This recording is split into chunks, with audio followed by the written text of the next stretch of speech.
Good evening all. എല്ലാവർക്കും audible അല്ലേ? ഒന്ന് ചാറ്റ് ബോക്സ് വഴി ഒന്ന് കമന്റ് ചെയ്യാവോ? Am I audible to you guys?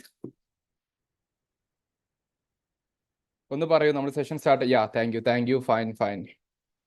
Yeah, thank you Kavya, Maria, all guys, thank you all. Okay,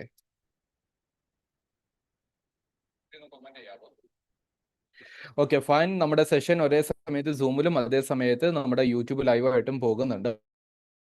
എല്ലാവർക്കും eminent PSC സ്വാഗതം. നമ്മൾ ഇനി സമയം ലേറ്റ് ആക്കുന്നില്ല. We can start now. Guys, are you ready for today's wonderful session? Secretariat അസിസ്റ്റന്റിന്റെ first സ്റ്റെപ്പാണ് നിങ്ങൾ ഇന്ന് വെക്കാൻ വേണ്ടി പോകുന്നത്. Are you ready? Yeah fine, keep me responding കേട്ടോ. നമ്മളൊരു ഇന്ററാക്റ്റീവ് മോഡലാണ് ഇന്നത്തെ ക്ലാസ് ടോട്ടലി കൊണ്ടുപോകുന്നത്.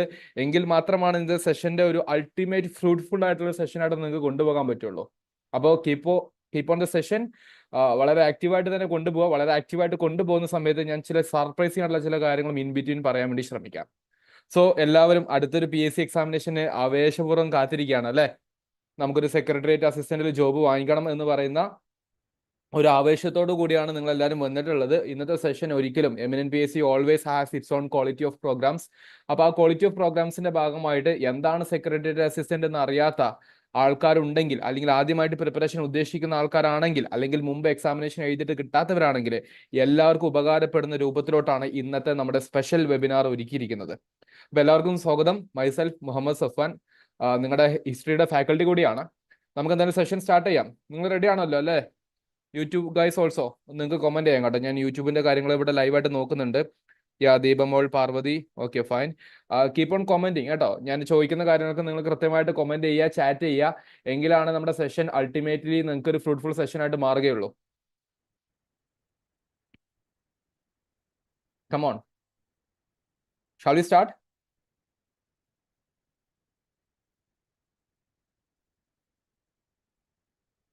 യപ്പ്. Thank you, fine.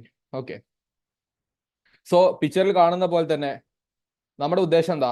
ആ സെക്രട്ടേറിയറ്റ് എന്ന് പറയുന്ന തലസ്ഥാന നഗരിയിലെ ഏറ്റവും വലിയ സമുച്ചയങ്ങളിൽ ഒന്നായിട്ടുള്ള ഗവൺമെന്റിന്റെ എല്ലാ സംഗതികളും ഉറവിടമായിട്ടുള്ള the source of every administrative policies and things, അതിലൊരു ജോലി ലഭിക്കുക എന്നുള്ള ഒരു പോസ്റ്റിലോട്ടാണ് നമ്മുടെ സെക്രട്ടറി അസിസ്റ്റന്റിലോട്ട് നമ്മൾ പഠിക്കാനും പ്രിപ്പറേഷനും അത് നേടാനും നമ്മൾ പോകുന്നത്. അങ്ങനെ നേടാൻ വളരെ ആത്മാർത്ഥതയുള്ള അല്ലെങ്കിൽ അത്രയും താല്പര്യമുള്ള കുട്ടികൾക്ക് വേണ്ടിയാണ് ഇന്നത്തെ സെഷൻ. അതുകൊണ്ട് ഞാൻ പറയുന്നു, നമ്മൾ അടുത്തൊരു 1 hour, 1 മണിക്കൂർ നേരം നമ്മൾ കൃത്യമായിട്ട് നിങ്ങൾ അറിഞ്ഞിരിക്കേണ്ട എല്ലാ പോയിന്റിലൂടെയും കൃത്യമായിട്ട് നമ്മൾ കവറപ്പ് ചെയ്യും. നിങ്ങൾ ആക്റ്റീവായിട്ട് കൂടെ നിൽക്കുക.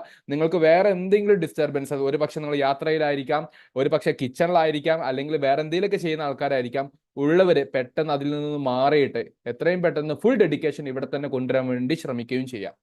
So I am going to start guys. നിങ്ങൾക്ക് വേണ്ടിയിട്ടുള്ള ഒരു സ്പെഷ്യൽ സെഷൻ ആയിട്ട് കണക്കാക്കുക, നിങ്ങൾക്ക് വേണ്ടിയിട്ടുള്ളത്. അപ്പൊ മാക്സിമം യൂട്ടിലൈസ് ചെയ്യാനും ശ്രമിക്കാം. So the story begins with here. ഇവിടെയാണ് നമ്മുടെ കഥ ആരംഭിക്കാൻ വേണ്ടി പോകുന്നത്. അപ്പൊ കഥയില് ഇന്ന് നമ്മൾ കാണുന്ന നല്ല പെയിന്റ് അടിച്ചിട്ടുള്ള, നല്ല ബിൽഡിങ്സ് ഉള്ള, മോഡേൺ ഇൻഫ്രാസ്ട്രക്ചർ ഉള്ള, ഡിജിറ്റൽ സംവിധാനങ്ങൾ ഒരു സെക്രട്ടേറിയറ്റ് ഉണ്ട്. എന്നാൽ ചരിത്രത്തിൽ ഈ സെക്രട്ടേറിയറ്റ് എന്ന് പറയുന്ന ഒരു സ്ഥാപനം ആരാണ് ഉണ്ടാക്കിയിട്ടുള്ളത്, അല്ലെങ്കിൽ ആരുടെ കാലഘട്ടത്തിലാണ് ഉണ്ടാക്കിയിട്ടുള്ളത്? We should know something historical about this particular institution, right? അപ്പൊ അതിന്റെ ഭാഗമായിട്ട് ഞാൻ നിങ്ങൾക്ക് ഒരു ചോദ്യം തരികയാണ്. സെക്രട്ടേറിയറ്റ്, ഇന്ന് കാണുന്ന നമ്മുടെ സെക്രട്ടേറിയറ്റ് ഉണ്ടാക്കിയത് ആരാണ്? ഞാൻ നിങ്ങൾക്ക് ഒരു ക്ലൂ തരാം. ആ ക്ലൂ ആണ് ഇദ്ദേഹം. ഇത് അറിയുന്ന ആൾക്കാരൊന്ന് കമന്റ് ചെയ്യുക, അറിയാത്തവർ ജസ്റ്റ് ട്രൈ ടു കമന്റ്. കാരണം ഒരു പക്ഷേ മറ്റു PSC എക്സാമിനേഷന് പ്രിപ്പറേഷൻ നടത്തിയിട്ടുള്ള ആൾക്കാരായിരിക്കാം നിങ്ങൾ. അപ്പോൾ ഇദ്ദേഹത്തെ നിങ്ങളൊന്ന് കമന്റ് ചെയ്യാൻ വേണ്ടി ശ്രമിക്കുക, ആരാണ് ഇദ്ദേഹം എന്നുള്ളത്.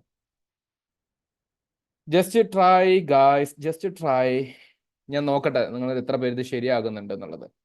നമ്മൾ ജോലി ചെയ്യാൻ പോകുന്ന ഇൻസ്റ്റിറ്റ്യൂഷൻ, അതിന്റെ ഒരു ബ്രീഫ് ഹിസ്റ്ററി നമ്മൾ അറിഞ്ഞിരിക്കണം അല്ലേ? അപ്പൊ അതിന്റെ ഭാഗമായിട്ടാണ് ഞാൻ നിങ്ങളോട് ഈ ചോദ്യം ചോദിക്കുന്നത്. There we can see one old secretariat. ആ സെക്രട്ടേറിയറ്റ് ഉണ്ടാക്കിയ രാജാവാണ് താഴെ കാണുന്ന കസേരയിൽ ഇരിക്കുന്നത്. ആരാണ് അദ്ദേഹം? Try to comment yourself guys. ഞാൻ നിങ്ങളുടെ കമന്റ്സ് നോക്കിയിട്ടാണ് മുന്നോട്ട് പോകുന്നത്. നിങ്ങൾ ലേറ്റ് ആകാതെ പെട്ടെന്ന് തന്നെ കമന്റ് ചെയ്യൂ. കാരണം നമ്മൾ ജോലി ചെയ്യാൻ പോകുന്ന സ്ഥാപനത്തെ കുറിച്ച് അറിഞ്ഞിരിക്കണമല്ലോ എന്ന ഉദ്ദേശത്തോടുകൂടെ മാത്രം ട്രൈ ഔട്ട് ചെയ്താൽ മതി. അറിയാത്തവര് നോ എന്ന് കമന്റ് ചെയ്തു, അതും ഉത്തരാണ്. പക്ഷെ മിണ്ടാതിരിക്കലും ഒരിക്കലും ഉത്തരമല്ല. നോ എന്ന് പറഞ്ഞപ്പോ പെട്ടെന്ന് ആരോ നോ അതാണ് അല്ലെ, നോ എന്ന് പറഞ്ഞിരിക്കുകയാണ്. സം പീപ്പിൾ കമന്റ്സ് ലൈക്ക് ഉത്തരം തിരുനാൾ, ശ്രീ ചിത്തിര തിരുനാൾ, നോ നോ തിരുനാൾ അല്ലെ? പുതിയൊരു തിരുനാൾ ഇറങ്ങിയിട്ടുണ്ട്. ഇല്ല ഇല്ല അറിയില്ല. ഓക്കെ, കുറെ തിരുനാളുകൾ ഉള്ളതുകൊണ്ടേ. Fine guys. Question pass. Thank you, very good. എന്നാ ഞാൻ പറയാം അല്ലേ? ഫൈൻ. ഇതിന്റെ ഉത്തരം ആയില്യം തിരുനാളാണ്. ആയില്യം തിരുനാൾ. ഇതിന്റെ സ്റ്റോറി പറയുകയാണെന്ന് വെച്ചാല്, നമുക്ക് ഈ ട്രാവൻകൂറില് നമ്മുടെ കേരള ഹിസ്റ്ററിയിൽ നമ്മൾ പഠിക്കട്ടെ. എന്റെ ക്ലാസ് റൂമിൽ തന്നെ നിങ്ങൾ ഇതൊരു കഥാരൂപത്തിലോട്ട് പഠിക്കും. PSCക്ക് ഏറ്റവും ഇമ്പോർട്ടന്റ് ആയിട്ടുള്ള ചില ടോപ്പിക് ഉണ്ട്. അതൊക്കെ നിങ്ങൾ ഹിസ്റ്ററി എന്റെ ക്ലാസ്സിൽ തന്നെ നിങ്ങൾ പഠിക്കുകയും നിങ്ങൾക്ക് ക്ലാസ് റൂമിൽ തന്നെ കൃത്യമായിട്ട് എല്ലാ കാര്യങ്ങളും പഠിച്ചു വെക്കാൻ പറ്റുകയും ചെയ്യും. നിങ്ങൾക്ക് വേണമെങ്കിൽ നമ്മളുടെ എമിനന്റ് PSCയുടെ ചില മോഡൽ ക്ലാസ്സുകൾ യൂട്യൂബിലുണ്ട്, ഒന്ന് കണ്ടു നോക്കാം. അപ്പൊ നിങ്ങൾക്ക് മനസ്സിലാവും സാധാരണ conventional method of PSC teaching അല്ല എമിനന്റ് PSCയിൽ നടക്കുന്നുള്ളത്. കഥകളിലൂടെ connecting to the contemporary things ഇന്നത്തെ കാലഘട്ടത്തെ ലിങ്ക് ചെയ്തിട്ടൊക്കെ നമ്മൾ പഠിപ്പിച്ചു കൊടുക്കാറുണ്ട്. അപ്പൊ കുറച്ചുകൂടെ കുട്ടികൾക്ക് കാര്യങ്ങൾ ബോധത്തോടെ പഠിക്കാൻ പറ്റുന്നതാണ്. അപ്പൊ ഈ ഒരു കഥയും നമ്മൾ അതിന്റെ ഭാഗമായിട്ട് പഠിക്കുമെങ്കിലും for the sake of today's webinar, ഇന്നത്തെ വെബിനാറിന്റെ ഒരു ഭാഗമായിട്ട് ഞാൻ എന്ത് ചെയ്യാം, ജസ്റ്റ് ഒന്ന് പറയാം. കുറെ ആൾക്കാർ മാർത്താണ്ഡവർമ്മ എന്നൊക്കെ പറഞ്ഞു അല്ലെ? ഈ മാർത്താണ്ഡവർമ്മ ഒക്കെ മരിച്ച ഒരു 100 വർഷങ്ങൾക്ക് ശേഷമാണ് ഈ സെക്രട്ടേറിയറ്റ് ഉണ്ടാകുന്നത് എന്നുള്ള കാര്യം അറിഞ്ഞിരിക്കുക. അതിന് പ്രധാനപ്പെട്ട കാരണക്കാരനായിട്ടുണ്ടായിരുന്ന ഒരു ദിവാനാണ്, ഒരു പ്രൈം മിനിസ്റ്റർ ആയിരുന്നു. അദ്ദേഹത്തിന്റെ പേരാണ് ടി മാധവ് റാവു എന്ന് പറയുന്ന ഒരു ദിവാൻ. നിങ്ങൾ ട്രിവാൻഡ്രത്ത് ഈ സെക്രട്ടേറിയറ്റിന്റെ തൊട്ട് ഓപ്പോസിറ്റ് സൈഡ് ആയിട്ടുള്ള ഒരു ജംഗ്ഷനെ വിളിക്കുന്ന പേരുണ്ട്, സ്റ്റാച്യു എന്ന് പറയും. എന്താ സ്റ്റാച്യു എന്ന് പറഞ്ഞാൽ ഒരു പ്രതിമ ഉള്ളത് കൊണ്ടാണ്. ആ പ്രതിമ ആരുടേതാണ്? ഈ ദിവാന്റേതാണ്. അപ്പൊ ഈ ദിവാൻ ഈ രാജാവിന്റെ കാലഘട്ടത്തിലാണ് സെക്രട്ടേറിയറ്റ് ഉണ്ടാക്കുന്നത്. 1865 അതിന്റെ പണി ആരംഭിക്കുകയും 1869 ആകുന്ന സമയത്ത് നമ്മുടെ സെക്രട്ടേറിയറ്റ് മഹാരാജാവായിട്ടുണ്ടായിരുന്ന ആയില്യം തിരുനാൾ തന്നെ ഇനാഗുറേഷൻ നടത്തുകയും ചെയ്തു എന്നുള്ളതാണ്. ആ രീതിയിൽ എന്ത് ചെയ്യുക, ആ ടോപ്പിക് ഒന്ന് മനസ്സിലാക്കാൻ വേണ്ടി ശ്രമിക്കുക. I have added the particular points here. നിങ്ങൾക്ക് ആവശ്യമുള്ള പോയിന്റുകളൊക്കെ ഞാൻ ഇവിടെ ആഡ് ചെയ്തിട്ടുണ്ട്. നമ്മുടെ ക്ലാസ് റൂമിൽ പഠിക്കുന്ന ഒരു ടോപ്പിക്കാണ്, പക്ഷെ ഞാൻ വെബിനാറിന് കൂടുതൽ ഇന്റഗ്രേറ്റ് ചെയ്തെന്ന് മാത്രം. അപ്പൊ ഞാൻ പെട്ടെന്ന് പറയാം. കിങ് ആയില്യം തിരുനാൾ, ഇത് നിങ്ങൾ ഒറ്റയടിക്ക് പഠിക്കുമ്പോൾ നിങ്ങൾക്ക് ഇപ്പോൾ മനസ്സിലാക്കാൻ പറ്റും. സെക്രട്ടേറിയറ്റ് അസിസ്റ്റന്റ് പോസ്റ്റിലോട്ടുള്ള എക്സാമിനേഷൻ ആയതുകൊണ്ട് ആയില്യം തിരുനാളാണ് ഇതിന്റെ ഫൗണ്ടേഷൻ സ്റ്റോൺ, അതായത് നമ്മൾ തറക്കല്ലിടുന്നത്. 869 സമയത്ത് അവരെന്തുണ്ട്, ജൂലൈ മാസത്തിലൊക്കെ അതിന്റെ ഇനാഗുറേഷൻ നടക്കുന്നുണ്ട്. ടി മാധവറാവു എന്ന് പറയുന്ന ദിവാനായിരുന്നു അതിന്റെ, ഞാൻ പറഞ്ഞ പോലെ അന്നത്തെ ദിവാനും ഇതിന് നേതൃത്വം നൽകിയിട്ടുണ്ടായിരുന്ന പ്രധാനപ്പെട്ട വ്യക്തിത്വങ്ങളും. നമുക്ക് പരീക്ഷയിൽ ആയില്യം തിരുനാളിന്റെ അതർ കോൺട്രിബ്യൂഷനും ടി മാധവറാവു പോലെയുള്ള പ്രധാനപ്പെട്ട ദിവാൻമാരുടെ പ്രധാനപ്പെട്ട റിഫോംസ് എന്തൊക്കെയാണെന്നൊക്കെ പഠിക്കാനുണ്ട്. PSCയിൽ പരീക്ഷയ്ക്ക് നിങ്ങൾക്ക് അങ്ങനത്തെ ചോദ്യങ്ങൾ ചോദിക്കും. അപ്പൊ ആ കാര്യം ഒന്ന് അറിഞ്ഞിരിക്കുക കേട്ടോ. അന്ന് വില്യം ബാർട്ടൺ എന്ന് പറയുന്ന ബ്രിട്ടീഷ് ഉദ്യോഗസ്ഥനൊക്കെയാണ് റോമൻ ഡച്ച് ആർക്കിടെക്ചറിൽ അതിന്റെ ഒരു ഡിസൈൻ ഒക്കെ നടത്തുന്നത്. നിങ്ങൾ കണ്ടോ റോമൻ പില്ലാർസിനെ പോലെയുള്ള ഫീച്ചർ കാണുന്നുണ്ടോ? ആ രീതിയിൽ ഒന്ന് അറിഞ്ഞിരിക്കുക. റോമൻ, ദിസ് ഇസ് ഡച്ച്, അങ്ങനെ. അപ്പൊ ഇതിന് ഒറിജിനൽ പേര് പുത്തൻ കച്ചേരി എന്നുള്ളതായിരുന്നു. ഹസൂർ കച്ചേരി അല്ലെങ്കിൽ പിന്നീട് പുത്തൻ കച്ചേരി എന്നുള്ളതായിരുന്നു ഇതിന്റെ യഥാർത്ഥ പേരെങ്കിൽ 949 ആഫ്റ്റർ ഇൻഡിപെൻഡൻസിലാണ് നമ്മൾ എന്ത് ചെയ്തിട്ടുള്ളത്, കേരള ഗവൺമെന്റ് ഒക്കെ ഫോം ചെയ്യുന്നതിന്റെ തൊട്ട് മുന്നോടിയായിട്ട് നമ്മൾ ഇതിനെ പതിയെ രാജഭരണത്തിൽ നിന്ന് മാറ്റിക്കൊണ്ട് പതിയെ സർക്കാർ ഭരണത്തിലോട്ട് കൊണ്ടുവരികയാണ്. അതിന്റെ ഭാഗമായിട്ടാണ് പിന്നീട് കേരള സെക്രട്ടേറിയറ്റ് എന്ന് പറയുന്ന ഒരു ആധുനിക നാമൊക്കെ നൽകുന്നത് എന്ന് മനസ്സിലാക്കി വെക്കാം. So this is A basic history about the old secretariat relating to the King Ayilyam Thirunal as well as T Madhav Rao. ഇദ്ദേഹമാണ് ടി മാധവ് റാവു. ടി മാധവ് റാവുവിന്റെ സ്റ്റാച്യു ഉണ്ട്. നിങ്ങൾക്ക് ഇന്നും ഈ സെക്രട്ടേറിയറ്റിന്റെ നേരെ ഓപ്പോസിറ്റ് പോയി കഴിഞ്ഞാൽ ഇദ്ദേഹത്തിന്റെ സ്റ്റാച്യു കാണാൻ വേണ്ടി സാധിക്കും. അങ്ങനെയെങ്കിൽ നമ്മുടെ സെഷൻ ഒന്ന് ഒരു ക്വിസ് കോമ്പറ്റീഷൻ മോഡലിലോട്ട് റൺ ചെയ്യുന്നതിന്റെ ഭാഗമായിട്ട് ഒരു ചോദ്യം കൂടി ഞാൻ ചോദിക്കാൻ ആഗ്രഹിക്കുകയാണ്. സെക്രട്ടേറിയറ്റിന്റെ നേരെ ഓപ്പോസിറ്റ് റോഡ് സൈഡിന്റെ അപ്പുറത്താണ് സ്റ്റാച്യുവിൽ ആരുടെ സ്റ്റാച്യു ഉള്ളത്? ടി മാധവറാവയുടെ സ്റ്റാച്യു ഉള്ളത്. അതേസമയത്ത് സെക്രട്ടേറിയറ്റിന്റെ അകത്ത് ഒരു പ്രധാനപ്പെട്ട മനുഷ്യന്റെ സ്റ്റാച്യു ഉണ്ട്. ആരുടേതാണ് അത്?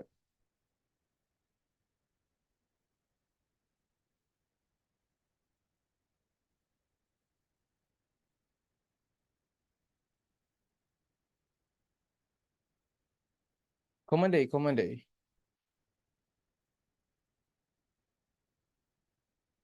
യാ, വെരി ഗുഡ്. അതെല്ലാവരും കറക്റ്റ് ആയിട്ട് കമന്റ് ചെയ്യാൻ ശ്രമിച്ചിട്ടുണ്ടല്ലേ. വേലുത്തമ്പി ദളവ കേട്ടോ. Very good. അപ്പൊ ഇങ്ങനെ ഇവരൊക്കെ ആരായിരുന്നു, ഇവരുടെ കോൺട്രിബ്യൂഷൻസ് എന്തൊക്കെയാണ്, അഡ്മിനിസ്ട്രേറ്റീവ് കോൺട്രിബ്യൂഷൻസ് എന്തൊക്കെയാണ് നമ്മൾ പഠിക്കും. സാധാരണ നമ്മൾ എന്താ പഠിക്കാറുള്ളത്? വേലുത്തമ്പി ദളവയുടെ റിവോൾട്ട് മാത്രം പഠിക്കാറുള്ളത്. പക്ഷെ അത് മാത്രം പഠിച്ചാൽ പോരാ ഇങ്ങനത്തെ എക്സാമിനേഷന്. അപ്പൊ അങ്ങനത്തെ കുറച്ച് കാര്യങ്ങൾ കൂടെ നിങ്ങൾ കൂട്ടത്തിലൊന്ന് അറിഞ്ഞിരിക്കുക. So this was our introduction regarding this particular job. സെക്രട്ടേറിയറ്റിന്റെ ബ്രീഫ് ഹിസ്റ്ററി നമ്മൾ പറഞ്ഞു. ഇനി നിങ്ങൾക്ക് സെക്രട്ടേറിയറ്റ് അസിസ്റ്റന്റ് ജോലി കിട്ടിക്കഴിഞ്ഞാൽ എന്താ സംഭവിക്കുക? നിങ്ങൾ ഗ്രൂപ്പ് B ആയിട്ടായിരിക്കും കയറുന്നത്. പിന്നീട് കുറച്ച് കാലഘട്ടത്തിലെ സർവീസിന് ശേഷം നിങ്ങൾക്ക് ഉയർന്ന പോസ്റ്റിലോട്ടുള്ള ഡിപ്പാർട്ട്മെന്റ് ടെസ്റ്റ് ഒക്കെ എഴുതിയിട്ട് നിങ്ങൾക്ക് പ്രൊമോഷൻ ഒക്കെ ലഭിക്കും.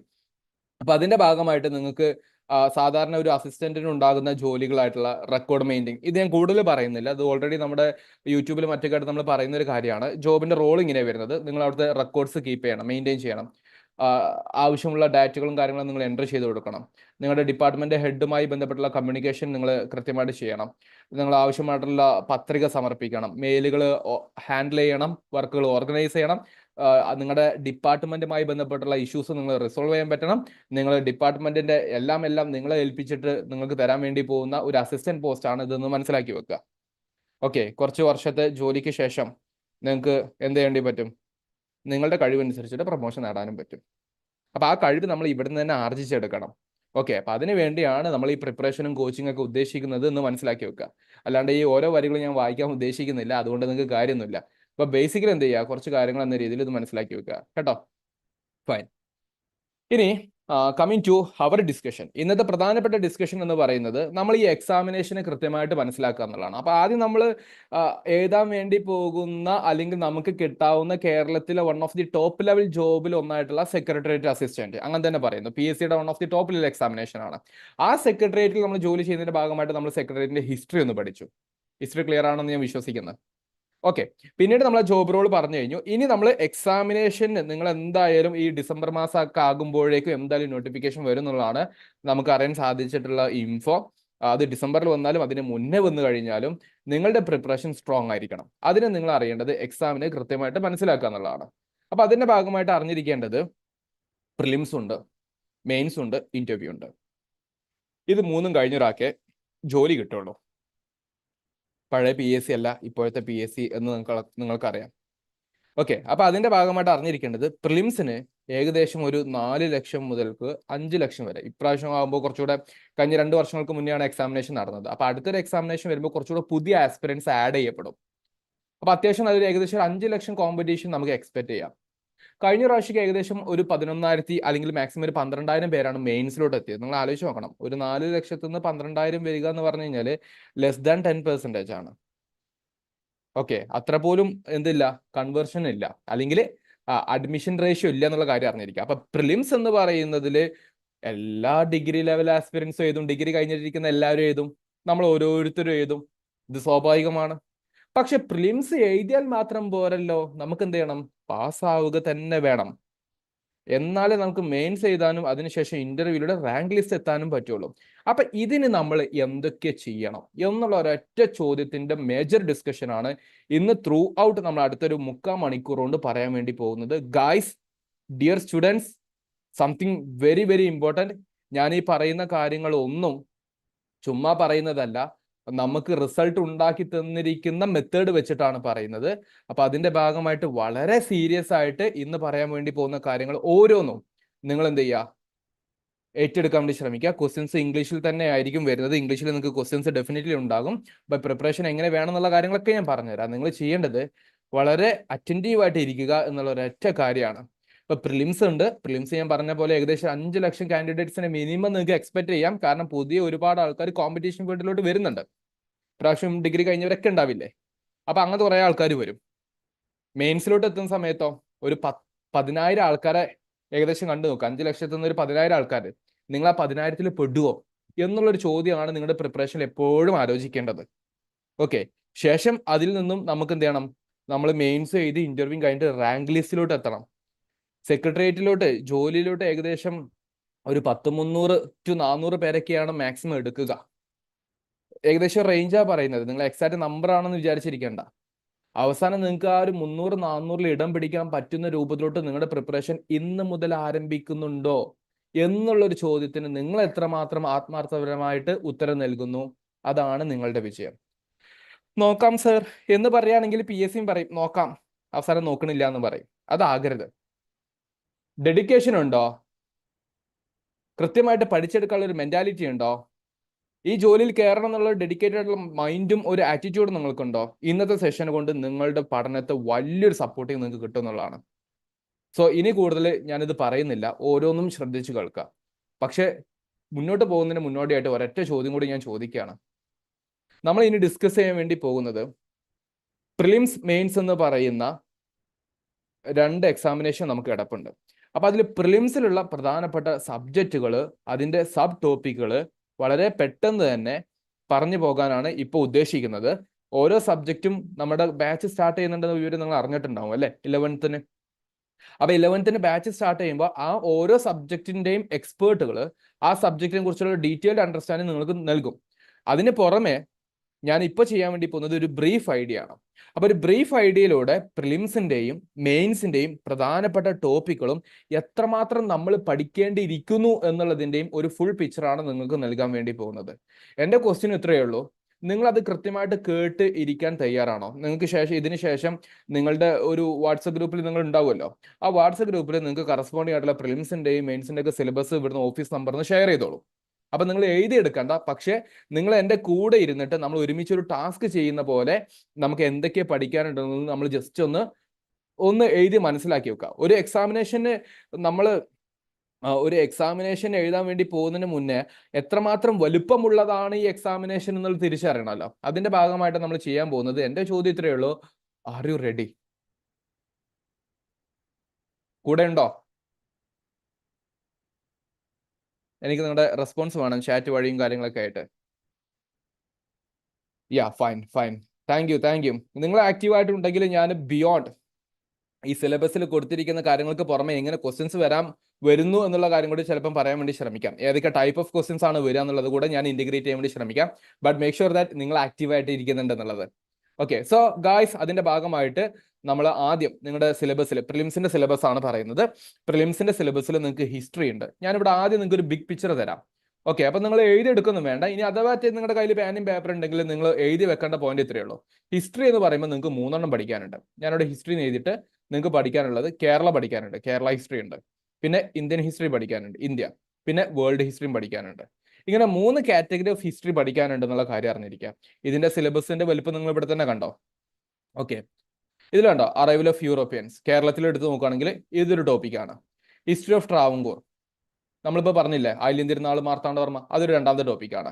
പിന്നെ കേരളത്തിന്റെ നവോത്ഥാനം എന്ന് പറയുന്ന മൂവ്മെന്റ് ആണ് 3ാമത്തെ ടോപ്പിക്ക്. കേരളത്തിലെ ഫ്രീഡം മൂവ്മെന്റ് 4ാമത്തത്. 5ാമത്തത് കേരളത്തിന്റെ സോഴ്സസ്. 6ാമത്തത് യുണൈറ്റഡ് കേരളയും ആഫ്റ്റർ 1956, കേരള ഗവൺമെന്റ് അല്ലെങ്കിൽ കേരള സംസ്ഥാനം രൂപീകരിച്ചതിന് ശേഷം. അങ്ങനെ ഒരു 6 ടോപ്പിക്ക് നമുക്ക് കേരള ഹിസ്റ്ററി എന്ന് പഠിക്കാനുണ്ട്. ഇതൊന്ന് എഴുതി വെച്ചോളൂ. കേരള ഹിസ്റ്ററിയിൽ നിന്ന് മാത്രം നമുക്ക് 6 ടോപ്പിക്ക് പഠിക്കാനുണ്ട്. ഇത് ഞാൻ പറയാൻ കാരണം, നമുക്ക് ഏകദേശം ഇന്നത്തെ ഒരു ഡിസ്കഷൻ നമ്മളിങ്ങനെ പറഞ്ഞു പോകുമ്പോൾ നിങ്ങൾക്ക് പിടുത്തം കിട്ടുന്നത് നമുക്ക് പഠിക്കാനുള്ളത് മോഡേൺ കേരളയാണ്. ഇതിപ്പോ തന്നെ മനസ്സിലാക്കിക്കോട്ടോ. കുറെ കുട്ടികൾ ഇത് കഴിഞ്ഞിട്ട് സർ നമുക്ക് ആൻഷ്യന്റ് മിഡീവലൊന്നും പഠിക്കാനില്ല. ഇല്ല. അപ്പൊ സിലബസ് കൃത്യമായിട്ട് മനസ്സിലാക്കുന്നത് എന്തിനാണെന്ന് ചോദിച്ചാൽ സിലബസ് ആണ് നിങ്ങളുടെ അൾട്ടിമേറ്റ് ഗൈഡ്. അപ്പൊ മോഡേൺ കേരളയിൽ നിന്നും നമുക്ക് 6 യൂണിറ്റ് പഠിക്കാനുണ്ട് എന്നുള്ളൊരു കാര്യം എഴുതി വെക്കുന്നവരൊന്ന് എഴുതി വെച്ചോ. ഓക്കെ, ആരെങ്കിലും ഒരാൾ എന്തായാലും എഴുതി വെക്കണേ, കാരണം നമ്മളിത് ലാസ്റ്റ് ഫൈനലൈസ് ചെയ്യും. അപ്പൊ നിങ്ങൾക്ക് മനസ്സിലാവും എത്രമാത്രം യൂണിറ്റുകൾ നമുക്ക് പഠിക്കാനുണ്ട് എന്നുള്ളത്. ഇനി ഇന്ത്യൻ ഹിസ്റ്ററി വരുന്ന സമയത്ത് കണ്ടോ, സിലബസ് എളുപ്പമാക്കാൻ വേണ്ടി PSC ഒരു കാര്യങ്ങൾ ചെയ്തു. എന്താണത്? മിഡീവൽ ഇന്ത്യ എന്നുള്ള ഒരൊറ്റ വാക്കങ്ങ് കൊടുത്തു. എന്നിട്ട് അതിന്റെ പൊളിറ്റിക്കൽ ഹിസ്റ്ററി ആണെന്ന് പറഞ്ഞു. ഓക്കെ, അതായത് മിഡീവൽ ഇന്ത്യ, ഏൻഷ്യന്റ് ഇന്ത്യ പഠിക്കാനില്ല. അപ്പൊ മിഡീവൽ പ്ലസ് മോഡേൺ ആണ് നിങ്ങൾക്ക് ഇവിടെ പഠിക്കാനുള്ളത്. Medieval plus modern. ഞാൻ ഹിസ്റ്ററിയുടെ ഒരു ഫാക്കൽറ്റി ആയതുകൊണ്ടാണ് എനിക്കിത് വളരെ സിമ്പിൾ ആയിട്ട് നിങ്ങൾക്ക് പറഞ്ഞുതരാൻ പറ്റുന്നത്. അപ്പൊ ആ രീതിയിൽ കാര്യങ്ങളൊന്ന് മനസ്സിലാക്കി വെക്കുക. അപ്പൊ അതിൽ ഇന്ത്യൻ ഹിസ്റ്ററി മിഡീവൽ ഇന്ത്യ ഉണ്ട്, അതിന്റെ പൊളിറ്റിക്കൽ ഹിസ്റ്ററി പറയുന്നുണ്ട്, പിന്നെ കുറച്ച് അഡ്മിനിസ്ട്രേറ്റീവ് റിഫോംസ് പറയുന്നുണ്ട്. മേ ബി നിങ്ങൾ അലാവുദ്ദീൻ ഖിൽജി പോലുള്ള ആൾക്കാരൊക്കെ നിങ്ങൾ കേട്ടിട്ടുണ്ടാവും അല്ലെ. പിന്നെ മോഡേണിലോട്ട് വരുന്ന സമയത്ത് establishment of British, first war of independence എന്ന് പറയുന്ന 1857 റിവോൾട്ട്. അത് ഇപ്പോഴും PSC തിരുത്തിയിട്ടില്ല. അത് ആക്ച്വലി അങ്ങനെ പറയാൻ പാടില്ല എന്നുള്ളൊരു ഹിസ്റ്റോറിക്കൽ നോഷനും ഡിബേറ്റുകളൊക്കെ കഴിഞ്ഞൊരു 4-5 വർഷമായിട്ട് ഇന്ത്യയിൽ ഉണ്ടായിരുന്നു. പക്ഷെ PSC തിരുത്തിയിട്ടില്ല. ഫസ്റ്റ് വാർ ഓഫ് ഇൻഡിപെൻഡൻസ് എന്ന് തന്നെയാണ് പറഞ്ഞിരിക്കുന്നത്. പിന്നെ formation of INC, swadeshi movement, social reformation, news paper, literature, art, independent, freedom movement and Gandhi, extremist movement. കണ്ടോ, സിലബസ് പോലും അവർ വൃത്തിക്ക് ഒരു ക്രോഡീകരിച്ച് തന്നേക്കുമല്ല. റാൻഡം തീം ടോപ്പിക്കുകളും പൊളിറ്റിക്കൽ ടോപ്പിക്കുകളും ഒരുമിച്ചാണ് തന്നിരിക്കുന്നത്. ഓക്കെ, ആക്ച്വലി കേരള ഹിസ്റ്ററിയേക്കാൾ കൂടുതൽ നിങ്ങൾക്ക് മോഡേൺ ഇന്ത്യൻ ഹിസ്റ്ററി അല്ലെങ്കിൽ ഇന്ത്യൻ ഹിസ്റ്ററി പഠിക്കാനുണ്ട് എന്നുള്ള തിരിച്ചറിവ് ഉണ്ടാവുക. പിന്നെ ഇന്ത്യയുടെ ഇൻഡിപെൻഡൻസും പോസ്റ്റ് ഇൻഡിപെൻഡന്റ് പീരീഡിലെ state reorganisation, development science and technology, foreign policy, after 1950 ശേഷമുള്ള പൊളിറ്റിക്കൽ ഹിസ്റ്ററി.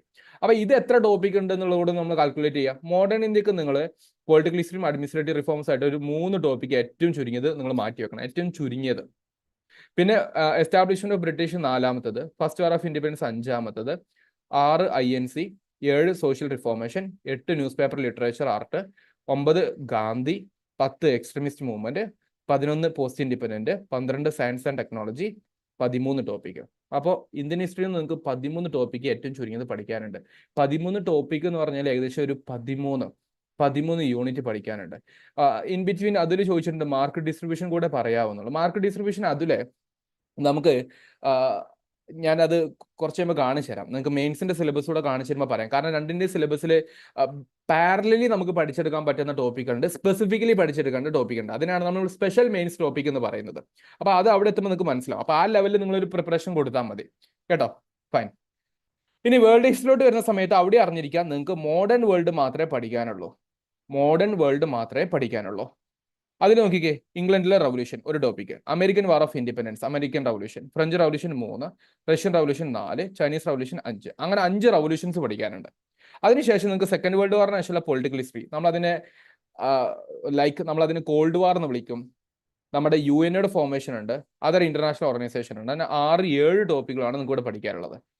7 ടോപ്പിക്ക്. അപ്പോൾ ഇവിടെ നോക്കിക്കേ, 10, 13, 20, 26 ടോപ്പിക്ക്. അപ്പോൾ ഈ ഹിസ്റ്ററിയിൽ നിന്ന് മാത്രം നിങ്ങൾക്ക് 26 ടോപ്പിക്സ് പഠിക്കാനുണ്ട്. ഇത് ഒരാളൊന്ന് എഴുതി വെക്ക്, ഇത് എഴുതി വെക്ക്. എല്ലാവരും സെഷനിൽ ഇരിക്കുന്ന എല്ലാവരും എഴുതി വെക്ക്. ഹിസ്റ്ററിയിൽ നിന്ന് നിങ്ങൾക്ക് 26 ടോപ്പിക്ക് പഠിക്കാനുണ്ട്.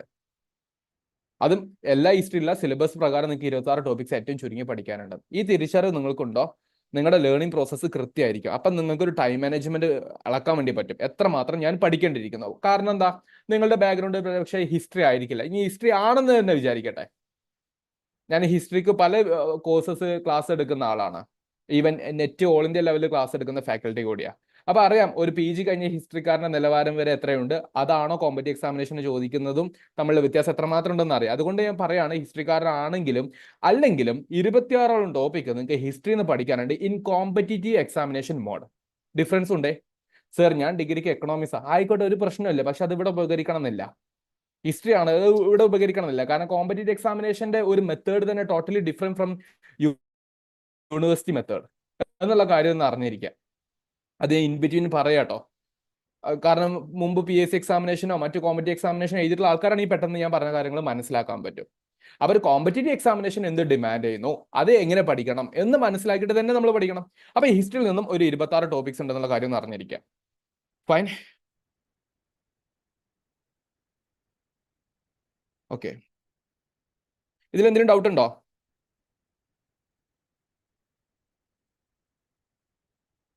എന്തെങ്കിലും സംശയം ഉണ്ടോ?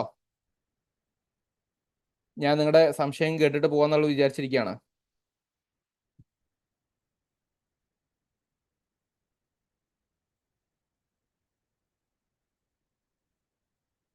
Okay, fine. So let me proceed guys. അങ്ങനെ ഹിസ്റ്ററിയുടെ കാര്യങ്ങൾ നമ്മൾ ഏകദേശം പറഞ്ഞു. ഞാൻ ഇത് എന്തിനാ പറയുന്നത് വെച്ച് കഴിഞ്ഞാൽ, ഇതും മെയിൻസിൽ ഈ ടോപ്പിക്കുകൾ റിപ്പീറ്റ് ചെയ്ത് വരുന്നുള്ളൂ. വിസ്മയ ഇപ്പോൾ ആ ചോദ്യം ചോദിച്ചിട്ടുണ്ട്, മെയിൻസിന് സെയിം ടോപ്പിക് ആണോ? I can show you. ഞാൻ ഡെഫിനറ്റ്ലി അത് കാണിക്കാം കേട്ടോ. അപ്പോൾ അതെങ്ങനെയാണെന്നുള്ളത് കാണിക്കാം. അപ്പോൾ ഒന്ന് വെയിറ്റ് ചെയ്ത്, ഞാൻ പറഞ്ഞത് നിങ്ങൾ ഇന്നത്തെ സെഷനോട് കൂടെ സെക്രട്ടേറിയറ്റ് അസിസ്റ്റന്റിന്റെ എന്താണ് എക്സാമിനേഷൻ, എവിടെയാണ്, എന്താണ് സെക്രട്ടേറിയറ്റ് അസിസ്റ്റന്റ്, ഹിസ്റ്ററി എന്നുള്ളതൊക്കെ നമ്മൾ പറഞ്ഞു കഴിഞ്ഞു. ഇനി നമ്മൾ പറയാൻ വേണ്ടി പോകുന്ന സിലബസ് കൂടെ. അപ്പോൾ അതോടുകൂടെ നിങ്ങളുടെ പഠനം ഭയങ്കര സ്ട്രോങ് ആക്കി പോകണം. അതിനാണ് എമിനന്റ് PSCയുടെ സ്പെഷ്യൽ വെബിനാർ. ഓക്കെ സർ, ഈ നോട്ട്സ് ഒക്കെ ഉണ്ടാകുമ്പോൾ അത് എങ്ങനെയാ? എനിക്ക് അത് frankly I didn't get you man. എനിക്ക് ആ ചോദ്യം പിടുത്തം കിട്ടിയിട്ടില്ല. ഒന്നുകൂടെ ഡീറ്റെയിൽ ആയിട്ട് ചോദിക്കും. ഞാൻ സമയം വരുമ്പോൾ ഞാൻ റിപ്ലൈ തരാം കേട്ടോ. ഫൈൻ. ജോഗ്രഫിയിലോട്ട് വരാം മക്കളെ. അതേപോലെ ഹിസ്റ്ററി, ഇന്ത്യൻ ഹിസ്റ്ററി പറഞ്ഞു, കേരള ഹിസ്റ്ററി പറഞ്ഞു, വേൾഡ് ഹിസ്റ്ററി പറഞ്ഞു. പക്ഷേ ജോഗ്രഫി നമുക്ക് എന്ത് ചെയ്യാം, അതേപോലെ പറയാൻ വേണ്ടി പറ്റും. ബേസിക്സ് ഓഫ് ജോഗ്രഫി, ജോഗ്രഫിയുടെ കുറച്ച് ബേസിക്സ് ഉണ്ട്. നമ്മൾ ഇതിന് വേണമെങ്കിൽ നമുക്ക് വേൾഡ് ജോഗ്രഫി എന്ന് വേണമെങ്കിൽ പറയാം കേട്ടോ. India geography, Kerala geography. ഇവിടെ നോക്കിക്കുക, ബേസിക്സ് ഓഫ് ജോഗ്രഫിയിൽ നമ്മുടെ ഭൂമി എന്താണെന്ന് പഠിക്കണം, ഒന്നാമത്തെ ടോപ്പിക്ക്. രണ്ടാമത്തെ വായു എന്താ, atmosphere, rock, land forms, pressure belt, temperature and season, global issues, അതിൽ ഗ്ലോബൽ വാർമിങ്ങും പൊല്യൂഷനും ഇങ്ങനത്തെ കാര്യങ്ങളൊക്കെ വരും. എട്ടാമത്തത് മാപ്പ്, ടോപ്പോഗ്രഫി. ഒമ്പതാമത് remote sensing, geo information system, നമ്മൾ സാറ്റലൈറ്റും കാര്യങ്ങളൊക്കെ വെച്ചിട്ടുള്ള മാപ്പിംഗ് ഒക്കെ വരുന്നില്ലേ, ഗ്ലോബൽ പൊസിഷനിങ് സിസ്റ്റം ഒക്കെ വരുന്നത്, അങ്ങനത്തെ കുറച്ച് കാര്യങ്ങൾ. ഒമ്പതാമത് ocean and its various movement. പത്താമത്തത് ഓഷ്യൻ കറണ്ടുകളൊക്കെ ഉണ്ട്, ഓരോ വേവിന്റെ മൂവ്മെന്റും കാര്യങ്ങളൊക്കെ വെച്ചിട്ട്. പിന്നെ കോണ്ടിനെന്റുകൾ, വേൾഡ് നാഷൻസ്, സ്പെസിഫിക് ഫീച്ചേഴ്സ്. അങ്ങനെ ഒരു 11 ടോപ്പിക്ക് നമുക്ക് ബേസിക് ജോഗ്രഫി എന്നുണ്ട്. ജോഗ്രഫിയുടെ ബേസിക് ജോഗ്രഫി എന്ന് ഒരു 11 ടോപ്പിക്ക് ഏറ്റവും ചുരുങ്ങിയത്. ഓക്കെ, ഇനി ഇന്ത്യൻ ജോഗ്രഫി. ഇന്ത്യൻ ജോഗ്രഫിയിൽ നിന്നും നോട്ട് പ്രിപ്പറേഷൻ എങ്ങനെയാണെന്നുള്ളത് ഞാൻ പറയാം കേട്ടോ. ഞാൻ നിങ്ങൾക്ക് നമ്മുടെ ടോപ്പേഴ്സ് നമുക്ക് നൽകിയിട്ടുള്ള അവരുടെ പ്രിപ്പറേഷൻ സ്ട്രാറ്റജി ഞാൻ ഇന്നത്തെ സെഷനിൽ ആഡ് ചെയ്തിട്ടുണ്ട്. അപ്പൊ അത് വെച്ചിട്ട് നിങ്ങൾക്ക് ഞാൻ കുറച്ച് കാര്യങ്ങൾ എക്സ്പ്ലെയിൻ ചെയ്തുതരാം. അപ്പൊ നിങ്ങൾക്ക് എങ്ങനെ നോട്ട് മേക്കിംഗ് പ്രോസസ്സ് നടത്താം എന്നുള്ളതിനെ കുറിച്ചും പറഞ്ഞുതരാം. ഇപ്പൊ നമുക്ക് ഈ സിലബസ് പെട്ടെന്ന് പറഞ്ഞു പോവാം. ഇന്ത്യൻ ജോഗ്രഫിയിൽ ഇന്ത്യൻ ഫിസിയോഗ്രഫി ഉണ്ട്. നിങ്ങൾ കേട്ടില്ല, ഹിമാലയൻ, പ്ലെയിൻ റീജിയൻസ്, ഡെസേർട്ട്, നമ്മുടെ Deccan plateau, western guts, eastern guts, islands എന്ന് പറയുന്നതാണ് ഫിസിയോഗ്രഫിയിൽ വരുന്നത്. അപ്പൊ നമുക്കതൊന്ന് പറയാം. പിന്നെ ഇന്ത്യയുടെ പൊളിറ്റിക്കൽ ആണ് സ്റ്റേറ്റ്സ് ആൻഡ് ഫീച്ചേഴ്സ് എന്ന് പറയുന്നത്. Northern mountain region, rivers, northern great plain, peninsular plateau, coastal plain, ഇത്രയും കാര്യങ്ങൾ നമുക്ക് ഈ ഒന്നിൽ തന്നെ ഉൾപ്പെടുത്താം. ഇന്ത്യൻ ഫിസിയോഗ്രഫി എന്ന് പറയുന്നത് തന്നെ ഉൾപ്പെടുത്താം. അതുകൊണ്ട് ഞാൻ 1, 2 എഴുതുന്നുള്ളൂ. ഓക്കെ. പിന്നെ ക്ലൈമറ്റ് എന്ന് പറയുന്നത് 3ാമത്തെ ടോപ്പിക്ക്. 4ാമത്തെ അതനുസരിച്ച് നാച്ചുറൽ വെജിറ്റേഷൻ, അഗ്രികൾച്ചർ 4ാമത്തെ ടോപ്പിക്ക്. മിനറൽസ് ആൻഡ് ഇൻഡസ്ട്രീസ്, നമ്മുടെ അയൺ ഇൻഡസ്ട്രീസ് എവിടെയാണുള്ളത്, ടെക്സ്റ്റൈൽ ഇൻഡസ്ട്രീസ് എവിടെയാണുള്ളത്, അങ്ങനത്തെ ചില ചോദ്യങ്ങൾ. 5ാമത്തത് എനർജി സോഴ്സസ്, 6ാമത്തത്. 7 transport, road, water, railway, air, അങ്ങനത്തെ കാര്യങ്ങൾ. അപ്പോൾ ഇന്ത്യൻ ജോഗ്രഫി 7 ടോപ്പിക്ക്. കേരളത്തിലോട്ട് വരിക. ഇന്ത്യൻ ജോഗ്രഫി പഠിച്ച ഒരാൾക്ക് കേരള ജോഗ്രഫി പഠിക്കാൻ കുറച്ചുകൂടെ എളുപ്പമായിരിക്കും. ഓക്കെ. കേരള ജോഗ്രഫിയിൽ കേരളത്തിന്റെ ഫിസിയോഗ്രഫി. അപ്പൊ നമ്മൾ വെസ്റ്റേൺ ഗട്ട്സ് ഒന്നുകൂടെ ഡീറ്റെയിൽ ആയിട്ട് പഠിക്കും. നമ്മൾ പഠിച്ചിട്ടില്ലായിരുന്നു പണ്ട് സ്കൂളിൽ മലനാട്, ഇടനാട്, തീരപ്രദേശം എന്നൊക്കെ പറഞ്ഞിട്ട് അങ്ങനത്തെ കുറച്ച് കാര്യങ്ങൾ. അപ്പൊ അതിൽ 1. 2ാമത്തത് കേരളത്തിന്റെ political history, reverse, climate, natural vegetation, wild life, agriculture 6. Natural vegetation add ചെയ്തിട്ടുണ്ട്, അഗ്രികൾച്ചറെ ആഡ് ചെയ്തിട്ടോ. പിന്നെ 7 കേരളത്തിലെ ഇൻഡസ്ട്രീസ്, കേരളത്തിലെ എനർജി സോഴ്സസ്, കേരളത്തിലെ ട്രാൻസ്പോർട്ടേഷൻ സിസ്റ്റം. അങ്ങനെ കേരള ജോഗ്രഫിന്ന് നമ്മൾ ഒരു 9 ടോപ്പിക്ക്. അപ്പൊ നോക്കിക്കേ, 20ഉം 27 ടോപ്പിക്സ് ആയി. ജോഗ്രഫിന്ന് നിങ്ങൾക്ക് 27 ടോപ്പിക്സ് എങ്കിലും പഠിക്കാനുണ്ട്. എഴുതി വെക്കാത്തവർ പെട്ടെന്ന് എഴുതി വെക്കുക കേട്ടോ. എഴുതി വെക്കാത്തവർ പെട്ടെന്ന് എഴുതി വെക്കുക. ഇടയ്ക്ക് ചില ആൾക്കാർക്ക് ഡൗട്ടുകൾ ചോദിക്കുന്നുണ്ട്. ഞാൻ എന്ത് ചെയ്യാം, അത് അഡ്രസ്സ് ചെയ്യാം. നിങ്ങൾ ഡോണ്ട് വറി, നിങ്ങൾക്ക് എല്ലാ ടോപ്പിക്സും നമ്മൾ ഇവിടെ അഡ്രസ്സ് ചെയ്യുന്നുണ്ട്. അപ്പോൾ നിങ്ങളൊന്ന് കൂടെ നിന്നിട്ട് ആക്റ്റീവായിട്ട് റെസ്പോണ്ട് ചെയ്താൽ മതി കേട്ടോ.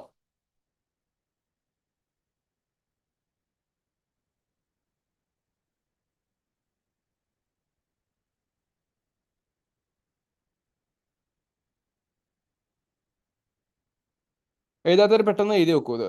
കാരണം നിങ്ങൾക്ക് ഇത് ഫൈനലി നിങ്ങളുടെ കയ്യിൽ ഏകദേശം എത്ര ഉണ്ടെന്ന് നിങ്ങൾക്ക് ഒരു ധാരണ വേണം. അപ്പൊ നമ്മൾ എന്തൊക്കെ പഠിച്ചു? ഹിസ്റ്ററി പഠിച്ചു, ജോഗ്രഫി പഠിച്ചു. Now we are going to another subject കേട്ടോ. നിങ്ങൾക്ക് ഈ സബ്ജക്ട് പരിചയമില്ലാത്ത ആൾക്കാരാണെങ്കിൽ ഡോൺ വറി, എങ്ങനെ നോട്ട് ഉണ്ടാക്കണം, എങ്ങനെ പഠിക്കണം, ഏതൊക്കെ സോഴ്സ് ഡിപ്പെൻഡ് ചെയ്യണം എന്നുള്ളൂടെ ഇൻ ബിറ്റ്വീൻ ഞാൻ പറഞ്ഞുതരാം. Coming to economics, national income, അതിൽ തന്നെ പെർ ക്യാപിറ്റ ഇൻകം പഠിച്ചോളൂ. ഫാക്ടേഴ്സ് ഓഫ് പ്രൊഡക്ഷൻ, ഇത് ബേസിക് എക്കണോമിക് കോൺസെപ്റ്റുകളാണ്. അപ്പൊ കോൺസെപ്റ്റ് വെച്ചിട്ട് പരീക്ഷയ്ക്ക് ചോദ്യങ്ങൾ ചോദിക്കും. Okay. Then economic sectors of production എന്ന് പറയും. നമുക്ക് പ്രൈമറി സെക്ടർ ഉണ്ട്, സെക്കൻഡറി സെക്ടർ ഉണ്ട്, ടെർഷ്യറി സെക്ടർ ഉണ്ട്, കോട്ടണറി സെക്ടർ ഉണ്ട്, അങ്ങനെ പല സെക്ടറുകളുണ്ട്. പിന്നെ Indian economic planning from the British period, ബ്രിട്ടീഷ് കാലഘട്ടം മുതൽക്കുള്ള ഹിസ്റ്റോറിക്കൽ അണ്ടർസ്റ്റാൻഡിംഗ് നമുക്ക് വേണം. അവിടെയാണ് നമ്മൾ 5 ഇയർ പ്ലാൻ പഠിക്കുന്നത്, ഇപ്പോഴത്തെ നീതി ആയോഗും പഠിക്കുന്നത്. ഓക്കെ. പിന്നെ നമ്മുടെ എക്കണോമിക് ഇൻസ്റ്റിറ്റ്യൂഷൻസ് ഉണ്ട്, RBI, അതുപോലെ ബാക്കി ബാങ്കുകൾ. അപ്പൊ അത് 7ാമത്തെ കൊടുക്കാം. പിന്നെ നമ്മുടെ public revenue, taxation and non tax revenue എന്ന് പറയുന്ന പബ്ലിക് ഫിനാൻസിന്റെ ടോപ്പിക്കാണ്. നമ്മളെല്ലാവരും ടാക്സ് കൊടുക്കുന്നില്ലേ, GST പോലുള്ളത്. പക്ഷേ നമ്മുടെ കയ്യിൽ കൂടുതൽ പേഴ്സണൽ ഇൻകം വരുവാണെങ്കിൽ നമ്മൾ എന്ത് ചെയ്യണം, അതിന് ഇൻകം ടാക്സ് കൊടുക്കണം. അപ്പോൾ tax and non tax revenue കാര്യങ്ങൾ, അതിൽ തന്നെ ഡയറക്റ്റ് ടാക്സ്, ഇൻഡയറക്റ്റ് ടാക്സ്, ഇങ്ങനത്തെ കാര്യങ്ങളൊക്കെ വരുന്നതാണ് 8ാമത്. പബ്ലിക് എക്സ്പെൻഡിച്ചർ, ഇവിടെ പബ്ലിക് എന്നുള്ള വാക്ക് ഉപയോഗിക്കുന്നത് പൊതുവെ ഗവൺമെന്റ് എന്ന രീതിയിലാട്ടോ. ഗവൺമെന്റിന് എവിടെ നിന്നൊക്കെ റവന്യൂ കിട്ടുന്നു, ഗവൺമെന്റ് എന്തൊക്കെയാണ് ചെലവുള്ളത്, അത് 9ാമത്തത്. അപ്പൊ നമ്മൾ ബജറ്റിന്റെ സിസ്റ്റം പഠിക്കണം, 10ാമത്തത്. ഓക്കെ. പിന്നെ കൺസ്യൂമറുമായി ബന്ധപ്പെട്ടുള്ള പ്രൊട്ടക്ഷനും റൈറ്റുകളും പഠിക്കണം, 11ാമത്തത്. ഏറ്റവും ചുരുങ്ങിയത് എക്കണോമിക്സിൽ നമ്മൾ 11 ടോപ്പിക്കുകളും പഠിക്കണം. സോ എക്കണോമിക്സ് നമുക്ക് 11ഓളം ടോപ്പിക്കുകൾ പഠിക്കാനുണ്ടെന്നുള്ള കാര്യം അറിഞ്ഞിരിക്കാം. എക്കണോമിക്സ് 11.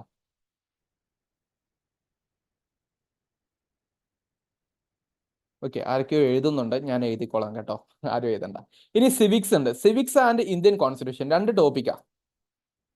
ഇന്ത്യൻ കോൺസ്റ്റിറ്റ്യൂഷൻ എന്ന് പറയുന്നത് നിങ്ങൾക്ക് അറിയാലോ എന്താണത്. നമ്മുടെ ഒരു ഇൻഡിപെൻഡൻസിനോട് അടുപ്പിച്ചിട്ടുള്ള ഒരു സമയത്ത് ഡോക്ടർ അംബേദ്കറിന്റെ നേതൃത്വത്തിലോട്ട് ഒരു ഡ്രാഫ്റ്റിംഗ് കമ്മിറ്റി ഫോം ചെയ്യുകയും ഇന്ത്യയുടെ ഭരണ സംവിധാനത്തിന്റെ അടിസ്ഥാനം ഇതായിരിക്കണം എന്ന് പറഞ്ഞിട്ട് നമ്മൾ രേഖപ്പെടുത്തിയിട്ടുള്ള ഒരു ലീഗൽ ആൻഡ് ഗവേണൻസ് ഡോക്യുമെന്റ് ആണ് ഇന്ത്യൻ കോൺസ്റ്റിറ്റ്യൂഷൻ എന്ന് പറയുന്നത്. പക്ഷെ അതല്ലാതെ ബേസിക് പ്രിൻസിപ്പിൾസ് ഓഫ് ഗവേണൻസ് പറയുന്നതിനാണ് സിവിക്സ് എന്ന് പറയാം. പൊളിറ്റി എന്ന് പറയുന്നതാണ് സിവിക്സ് എന്നുള്ളത്. അവിടെ നമുക്ക് എന്താണ് പബ്ലിക് അഡ്മിനിസ്ട്രേഷൻ നമ്മൾ അറിഞ്ഞിരിക്കണം. അപ്പൊ അതിന്റെ ഭാഗമായിട്ട് ബ്യൂറോക്രസി അറിഞ്ഞിരിക്കണം, അതിന്റെ ഫീച്ചറും ഫംഗ്ഷനും. പിന്നെ ഇന്ത്യൻ സിവിൽ സർവീസിന്റെ ഒരു ഹിസ്റ്റോറിക്കൽ അണ്ടർസ്റ്റാൻഡിങ് അറിഞ്ഞിരിക്കണം. അതിൽ സ്റ്റേറ്റ് സിവിൽ സർവീസ് അറിഞ്ഞിരിക്കണം. ഞാൻ അത് 3 എഴുതുന്നു. പിന്നെ ഇ ഗവേണൻസ്, വളരെ ഇമ്പോർട്ടന്റ് ആണ് ഈ ടോപ്പിക്. ഇ ഗവേണൻസ് ഇപ്പൊ എല്ലാ സിസ്റ്റംസും information and communication technology ICT relate ചെയ്ത ഒന്നായത് കൊണ്ട് തന്നെ എന്ത് സംഭവിക്കുന്നുണ്ട്, എല്ലാ ഡോക്യുമെന്റ്സും ഡിജിറ്റൈസ് ചെയ്യുന്നുണ്ട്. അതാണ് ഇ ഗവേണൻസിന്റെ പ്രധാനപ്പെട്ട ആപ്ലിക്കേഷൻ. അപ്പൊ നമ്മൾ ഇ ഗവേണൻസ് കഴിഞ്ഞു. പിന്നെ നമ്മൾ ഇൻഫർമേഷൻ കമ്മീഷനും, അപ്പൊ അതിന്റെ ഭാഗമായിട്ട് റൈറ്റ് ടു ഇൻഫർമേഷൻ ആക്ടും. ഇതൊക്കെ വളരെ ഡീറ്റെയിൽ ആയിട്ട് പഠിക്കണം, RTA ഒക്കെ. പിന്നെ ലോക്പാൽ ലോകയുക്ത, കറപ്ഷനുമായി ബന്ധപ്പെട്ട് നിങ്ങൾ പലപ്പോഴും വാക്കുകളൊക്കെ കേട്ടിട്ടുണ്ടാവും. പിന്നെ എന്താണ് ഒരു ഗവൺമെന്റ്, അതിൽ എക്സിക്യൂട്ടീവ് എന്ത്, ജുഡീഷ്യൽ എന്ത്, ലെജിസ്ലേച്ചർ എന്ത്, 3 ഓർഗൻസ് ഓഫ് ദ സ്റ്റേറ്റ് എന്ന് പറയുന്നതാണ്. അത് 7ാമത്തെ ടോപ്പിക്കാണ്. പിന്നെ ഇലക്ഷൻ 8ാമത്തത്. അതിൽ പൊളിറ്റിക്കൽ പാർട്ടീസ് പഠിക്കണം. Human right commissions, human right organisation. നിങ്ങൾ ഒരു പക്ഷേ കേട്ടിട്ടുണ്ടാവും ഡിക്ലറേഷൻ ഓഫ് ഹ്യൂമൻ റൈറ്റ്സ് എന്ന് പറയുന്ന universal declaration of human rights നിങ്ങൾ കേട്ടിട്ടുണ്ടാവും, UDHR. ഞാൻ എപ്പോഴും ഞാൻ പറയുന്നതിന് പകരം ഞാൻ നിങ്ങളോട് ചോദിക്കട്ടെ, ലോകത്തുള്ള രാജ്യങ്ങൾ മുഴുവനും ഹ്യൂമൻ റൈറ്റ്, മനുഷ്യാവകാശങ്ങൾ എന്ന് പറയുന്നത് തീർച്ചയായിട്ടും ഗവേണൻസിന്റെ ഭാഗമാണ് എന്നുള്ളതും, ഓരോ രാജ്യവും ആ നാട്ടിലെ ജനങ്ങളുടെ മനുഷ്യ അവകാശങ്ങൾ സംരക്ഷിക്കേണ്ടിയിരിക്കുന്നു എന്ന് പറയുന്നതിനാണ് universal declaration of human rights എന്ന് പറയുന്ന ഒരു പ്രഖ്യാപനം സംഭവിക്കുന്നത്. ഏത് വർഷമാണ് ഇങ്ങനൊരു ഡിക്ലറേഷൻ സംഭവിച്ചിട്ടുള്ളത് എന്നുള്ളത് ഒന്ന് കമന്റ് ചെയ്യാവോ?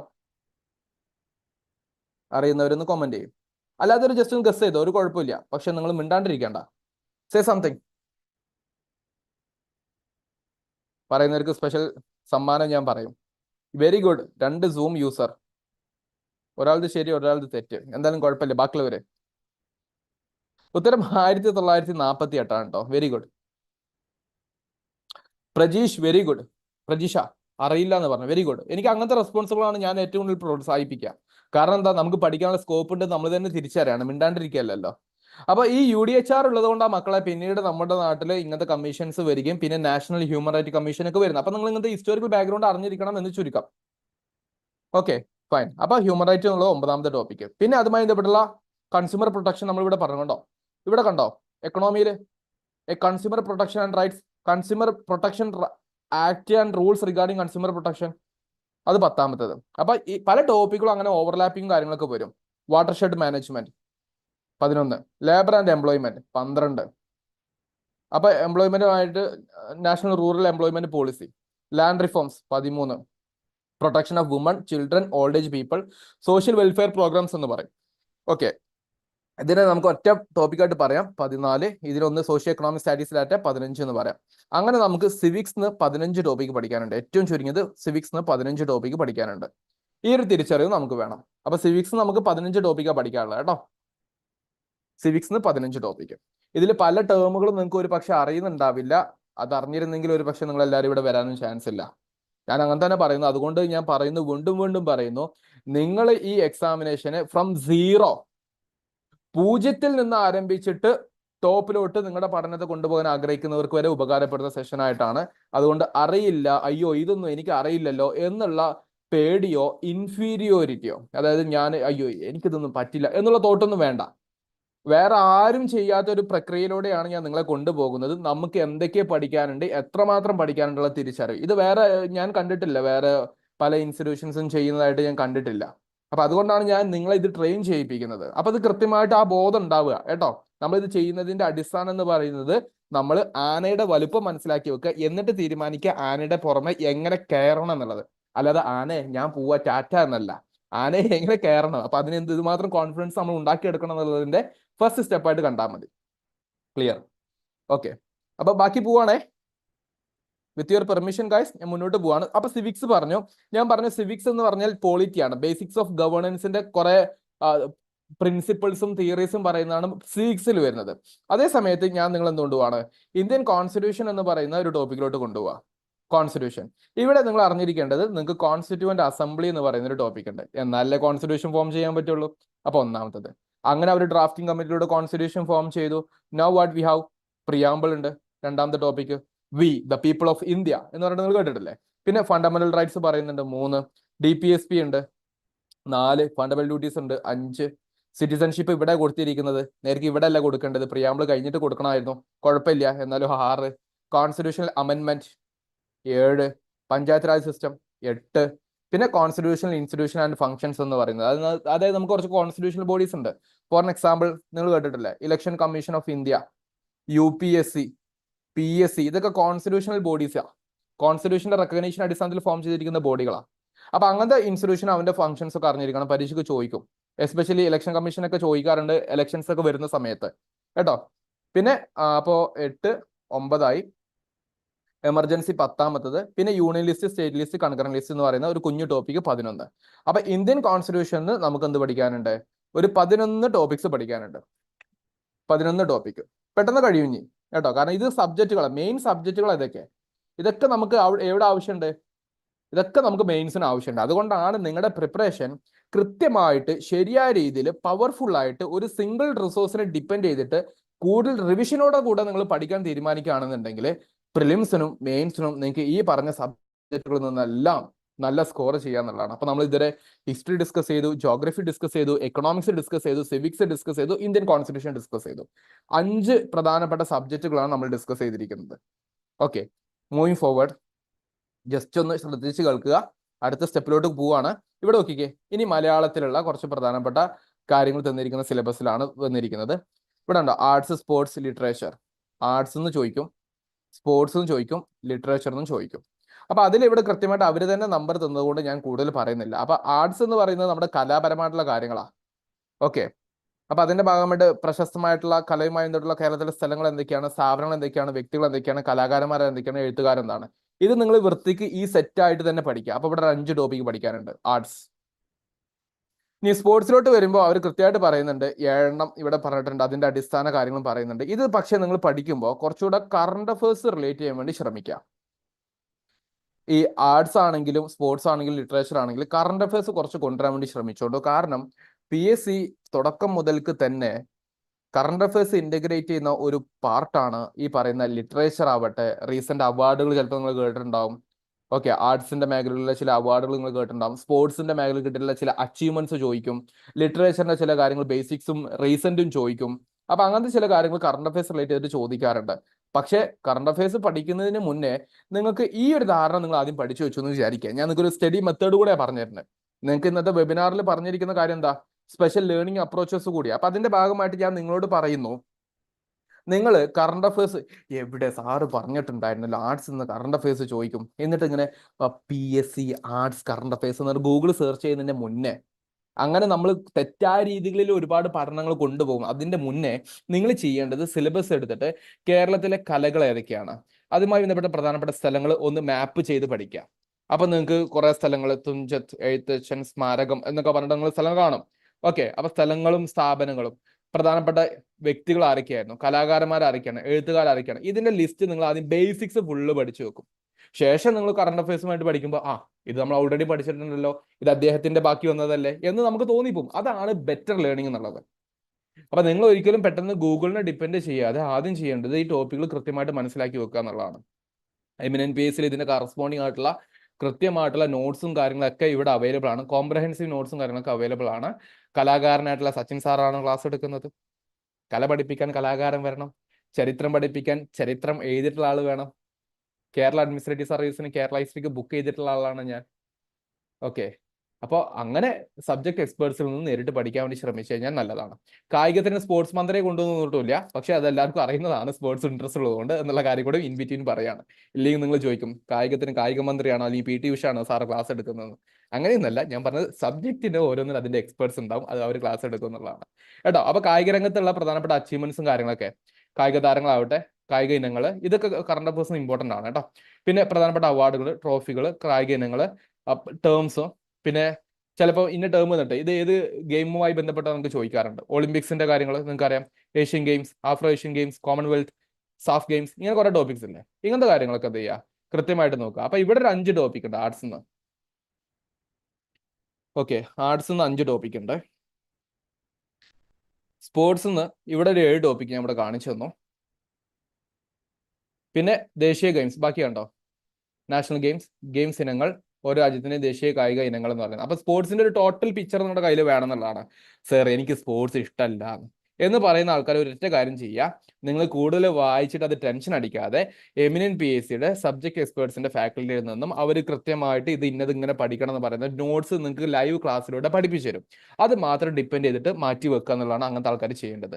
ചിലപ്പോൾ നമുക്ക് സർ ഇതൊന്നും എനിക്ക് കത്തുന്ന ഒന്നല്ല, ഇത് എനിക്ക് താല്പര്യമുള്ള ഒന്നല്ല എന്ന് തോന്നുന്ന കുട്ടികളുണ്ടാവും. അങ്ങനത്തെ കുട്ടികളൊക്കെ പ്യൂർലി ചെയ്യേണ്ട എന്താണ്, ഓക്കെ ഞാൻ എന്തായാലും ഇത് പഠിക്കാൻ തീരുമാനിച്ചു എന്നുള്ളൊരു ബ്രീത്തിനും ബ്രീത്തോട്ടൊക്കെ ശ്വാസമൊക്കെ എടുത്തിട്ട് എമിനന്റ് PSC എന്താണോ പഠിപ്പിക്കുന്നത് അത് ഞാൻ കൃത്യമായിട്ട് പഠിച്ചിരിക്കും എന്നുള്ളൊരു തോട്ടിലൂടെ കൂടെ നിങ്ങൾ അത് പഠിച്ചു നിർത്ത്. അത് മാക്സിമം റിവൈസ് ചെയ്യും. അങ്ങനെ പഠിച്ച് റിവൈസ് ചെയ്തിട്ട് അച്ചീവ്മെന്റ്സ് നേടിയിട്ടുള്ള ആൾക്കാരുടെ ചരിത്രങ്ങൾ എനിക്ക് പറയാനുണ്ട്, അത് ഞാൻ വഴിയാ പറഞ്ഞുതരാം. ഓക്കെ, ഇനി സാഹിത്യം, അതായത് നമ്മുടെ ലിറ്ററേച്ചർ എന്ന് പറയുന്നത് നോക്കിക്കേ നിങ്ങൾ. മലയാളത്തിലെ പ്രധാനപ്പെട്ട സാഹിത്യ പ്രസ്ഥാനങ്ങൾ, ആദ്യ കൃതികൾ, അതായത് വലിയൊരു എക്സാമിനേഷൻ ആണ്, അതുകൊണ്ട് തന്നെ വലിയ സിലബസ് ഇവർ തരികയും ചെയ്യുന്നുണ്ട്. അപ്പൊ ആ സിലബസിന് കൃത്യമായിട്ട് നമ്മൾ എത്ര നേരത്തെ നമുക്ക് പഠിച്ചു തുടങ്ങാൻ പറ്റുമോ അത്രയും നല്ലതാണെന്നുള്ള കാര്യത്തോടു കൂടെ കാര്യങ്ങൾ മനസ്സിലാക്കാൻ വേണ്ടി ശ്രമിക്കുക.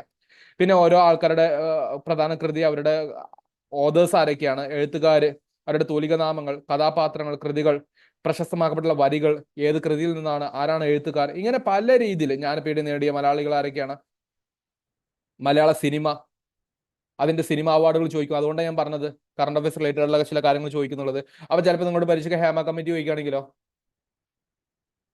അപ്പൊ ഹേമ കമ്മിറ്റി പഠിക്കുന്നതിന് മുമ്പ് എന്താണ് മലയാള സിനിമ എന്ന് പഠിക്കണത്. You got it. അപ്പൊ പെട്ടെന്ന് ചോദിക്കുന്ന ഒന്നല്ല, ഓൾറെഡി നിങ്ങളുടെ സിലബസിൽ തന്നിരിക്കുന്നതിനാണ് അവർ കറണ്ട് അഫയേഴ്സുമായിട്ട് ലിങ്ക് ചെയ്യാൻ വേണ്ടി പോകുന്നത്. പിന്നെ സംസ്കാരം എന്ന് പറയുന്നത്, അപ്പൊ സംസ്കാരത്തിൽ 2 ടോപ്പിക്കാണ്. കേരളത്തിലെ പ്രധാനപ്പെട്ട ആഘോഷങ്ങൾ, ഫെസ്റ്റിവൽസ് എന്തൊക്കെയാണ്, എവിടേക്കാണ് നടക്കുന്നത് എന്നുള്ളത്. ഓക്കെ, ഭീമാപള്ളി ഉറൂസ് നടക്കുന്നത് ഭീമാപള്ളിയിൽ നിങ്ങൾക്ക് അറിയാലോ. അപ്പൊ അങ്ങനെ ഓരോ സ്ഥലങ്ങളും കാര്യങ്ങളൊക്കെ ഒന്ന് നോക്കിയിട്ട് മനസ്സിലാക്കി വെക്കുക എന്നുള്ളതാണ് കേട്ടോ. ഫൈൻ. പിന്നെ ആറാട്ടുപുഴ ഉത്സവം നടക്കാറുണ്ട്.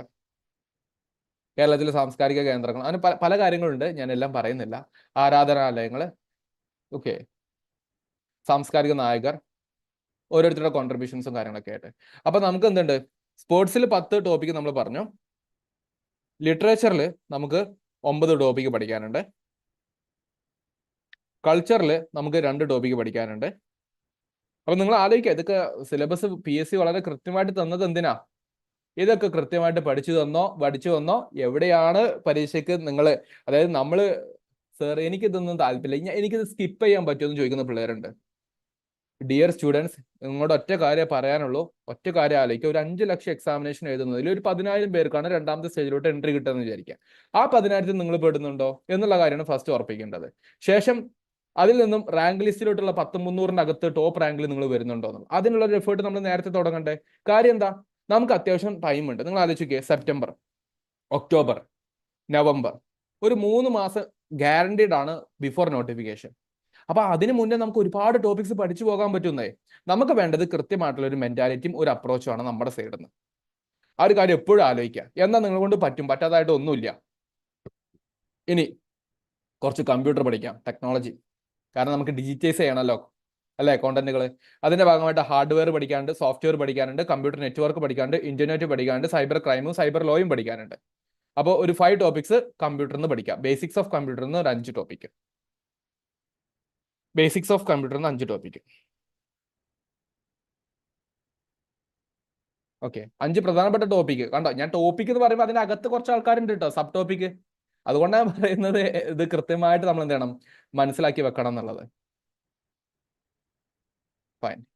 പിന്നെ ഞാൻ പറഞ്ഞതുപോലെ ഞാൻ നിങ്ങൾക്കൊരു ഔട്ട്ലൈൻ ആണ് തരുന്നതുള്ളൂ. ഈ സബ്ജക്റ്റ് എടുക്കുന്ന എമിനന്റ് PSCയുടെ എക്സ്പെർട്ട് ഫാക്കൽറ്റീസ് ഈ സബ്ജക്റ്റ് തുടങ്ങുന്നതിന് മുമ്പ് ഓറിയന്റേഷൻ ഡെഫിനറ്റ്ലി നിങ്ങൾക്ക് തന്നിരിക്കും.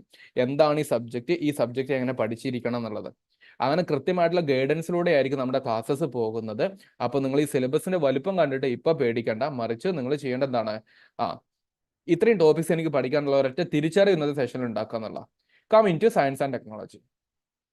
സയൻസ് ആൻഡ് ടെക്നോളജി ഉണ്ട്. അപ്പൊ എന്താണ് സയൻസ് ആൻഡ് ടെക്നോളജി, അതിന്റെ റെലവൻസ് എന്താണ്, സ്കോപ്പ് എന്താണ്, ഇന്ത്യൻ ഗവൺമെന്റിന്റെ പോളിസി എന്താണ്, അതിനാണ് നമ്മൾ നാഷണൽ പോളിസി എന്ന് വിളിക്കുന്നത്. ഓക്കെ, പിന്നെ ബേസിക്സ് ഓഫ് എവറിഡേ സയൻസ് എന്ന് പറയുന്ന human body, public health, community medicine, food and nutrition, health care, institution, organisation related two science and technology. നിങ്ങൾക്ക് അറിയാം എന്ത്, നമ്മുടെ ISRO, DRDO, പല ഇൻസ്റ്റിറ്റ്യൂഷൻസ് ഉണ്ട്. അതിൽ നിങ്ങൾക്ക് നോക്കിയേ ISROയും DRDOയും കൃത്യമായിട്ട് ചോദിക്കുകയും ചെയ്തിട്ടുണ്ട്. Technology in space ISRO, technology in defence DRDO. അപ്പൊ ഇതിൽ നിങ്ങൾക്ക് 2 ടോപ്പിക്ക് പഠിക്കാനുണ്ട്. ഇതിൽ നിങ്ങൾക്ക് പഠിക്കാനുള്ളത് 1, 2, പിന്നെ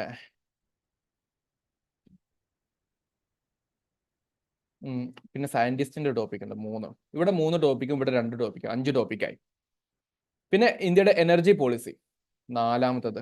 എനർജി റിസോഴ്സുകളും കാര്യങ്ങളൊക്കെ അതിൽ റിന്യൂവബിൾ നോൺ റിന്യൂവബിൾ എനർജി സോഴ്സുകൾ എന്തൊക്കെയാണ്, energy policy in India, programmes, energy security, nuclear policy. ഇതിൽ നിങ്ങൾക്ക് ഞാനിവിടെ 1 2 3 4 5 6 7 ഇതിൽ നിങ്ങൾക്ക് കറണ്ട് അഫയേഴ്സ് വരും കേട്ടോ, ഒന്ന് ശ്രദ്ധിക്കണേ. കറണ്ട് അഫയേഴ്സ് കയറി വരുന്ന ഒരു ടോപ്പിക്കാണ്.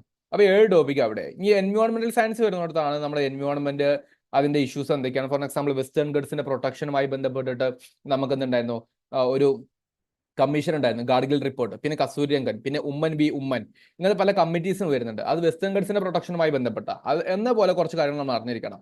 അപ്പൊ നാഷണൽ ആൻഡ് ഇന്റർനാഷണൽ ലെവലിൽ എൻവയോൺമെന്റ് പ്രൊട്ടക്ഷനുമായി ബന്ധപ്പെട്ട ഇനീഷ്യേറ്റീവുകൾ. അപ്പൊ ബേസിക് ഇഷ്യൂസ്, കൺവെൻഷൻസ് എന്ന് പറയുന്ന ടോപ്പിക് ഉണ്ട്, നിങ്ങൾ കേട്ടിട്ടുണ്ടാവും. ക്യോട്ടോ പ്രോട്ടോകോൾ എന്നൊക്കെയുള്ള വാക്കുകൾ കേട്ടിട്ടുണ്ടാവും അല്ലെ, മോൺട്രിയൽ പ്രോട്ടോകോൾ എന്നുള്ളതൊക്കെ, പാരീസ് അഗ്രിമെന്റ്, അങ്ങനത്തെ കുറച്ച് കാര്യങ്ങൾ വരുന്നതാണ് 9മത്തെ യൂണിറ്റ്. പിന്നെ 10മത്താണ് ബയോഡൈവേഴ്സിറ്റി എന്ന് പറയുന്നത്.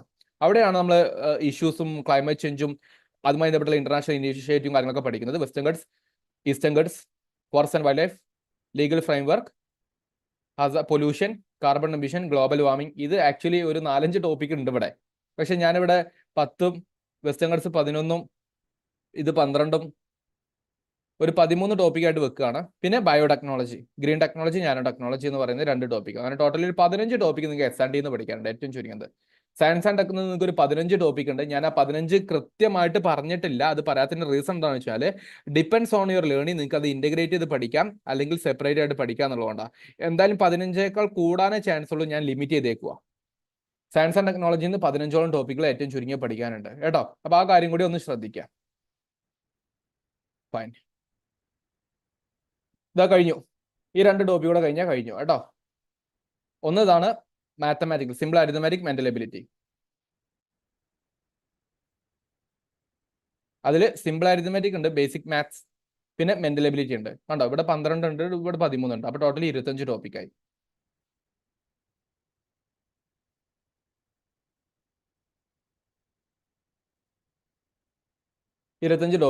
ഇനി ഒരൊറ്റ ടോപ്പിക് കൂടിയാണ് നമുക്ക് ഇതിലോട്ട് ആഡ് ചെയ്യാനുള്ളത്.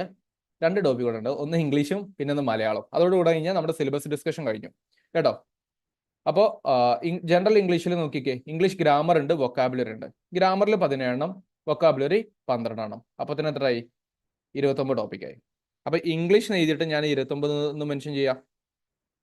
ഇംഗ്ലീഷ് 29 പഠിക്കാനുണ്ട് എന്നുള്ളത്. ഇതിൽ ഓരോന്നും എടുത്ത് പറയുന്നില്ല. അപ്പോൾ നമുക്ക് ഓരോ ടോപ്പിക് ഉണ്ടെന്ന് അറിഞ്ഞിരിക്കുക. അവസാനം മലയാളം 13. മലയാളത്തിൽ നിന്ന് മാത്രം മലയാളത്തിന്റെ ഗ്രാമറും കാര്യങ്ങളൊക്കെ വെച്ചിട്ട് ചോദ്യങ്ങൾ ചോദിക്കുകയും ചെയ്യും. ഫൈൻ. ഇപ്പൊ ഏകദേശം എത്ര ടോപ്പിക് ആയിട്ടുണ്ടാവും?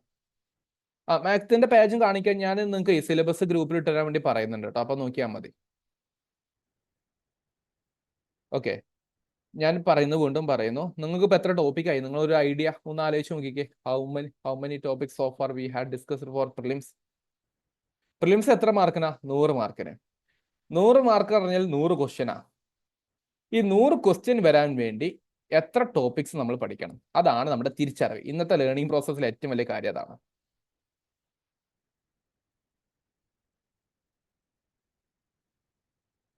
ഒന്ന് കമന്റ് ചെയ്യൂ. Just comment me.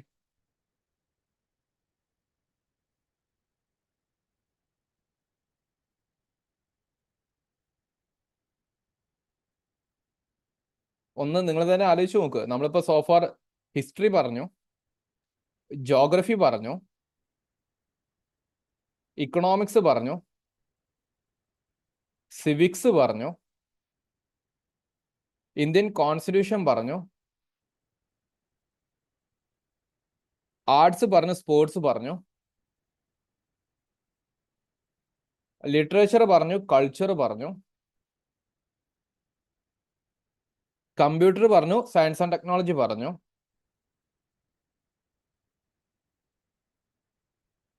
Mental ability പറഞ്ഞു, മാത്തമാറ്റിക്കൽ മെന്റൽ എബിലിറ്റിയും സിമ്പിൾ അരിത്തമെറ്റിക്കും കാര്യങ്ങൾ പറഞ്ഞു, ഇംഗ്ലീഷ് പറഞ്ഞു, മലയാളവും പറഞ്ഞു. നമുക്ക് ഏകദേശം എത്ര ടോപ്പിക്സ് വരുന്നുണ്ട്? നമ്മുടെ കാൽക്കുലേഷന്റെ അടിസ്ഥാനത്തിൽ 11ഓളം കുറെ മെയിൻ സബ്ജക്റ്റുകളും കാര്യങ്ങളൊക്കെ വന്നിട്ട് നമ്മുടെ കാൽക്കുലേഷന്റെ അടിസ്ഥാനത്തിൽ 203 ടോപ്പിക്സ് പഠിക്കാനുണ്ട്. ഞാൻ പറയുന്നു ടോപ്പിക്സ് ആണ്, അതിൻ്റെ അകത്തും എന്ത് വരും, സബ് ടോപ്പിക്കുകൾ വരും. അപ്പൊ ഇങ്ങനെ വളരെ വിശാലമായിട്ടുള്ള 203 ടോപ്പിക്സ്, അല്ലെങ്കിൽ നമുക്ക് ഒന്ന് നമ്മുടെ ഒരു ഭംഗിക്ക് വേണ്ടി 200 മേജർ ടോപ്പിക്സ് പഠിച്ചാലേ അടുത്ത സെക്രട്ടേറിയറ്റ് നിങ്ങൾക്ക് ലഭിക്കുള്ളൂ. പ്രിലിംസും ലഭിക്കുള്ളൂ, മെയിൻസും ലഭിക്കുള്ളൂ. മെയിൻസ് തന്നെയാണോ? അപ്പൊ ഒരു ചോദ്യം വരും അല്ലെ. അപ്പൊ അത് ഞാൻ കാണിക്കാം. മെയിൻസിലോട്ട് നിങ്ങൾ ഈ പഠിച്ച കാര്യങ്ങൾ ഇതാ, വെരി ഗുഡ് കൃഷ്ണജയ്, ഞാനും നിങ്ങൾ ഒരേപോലെ 203 എന്ന് പറഞ്ഞു.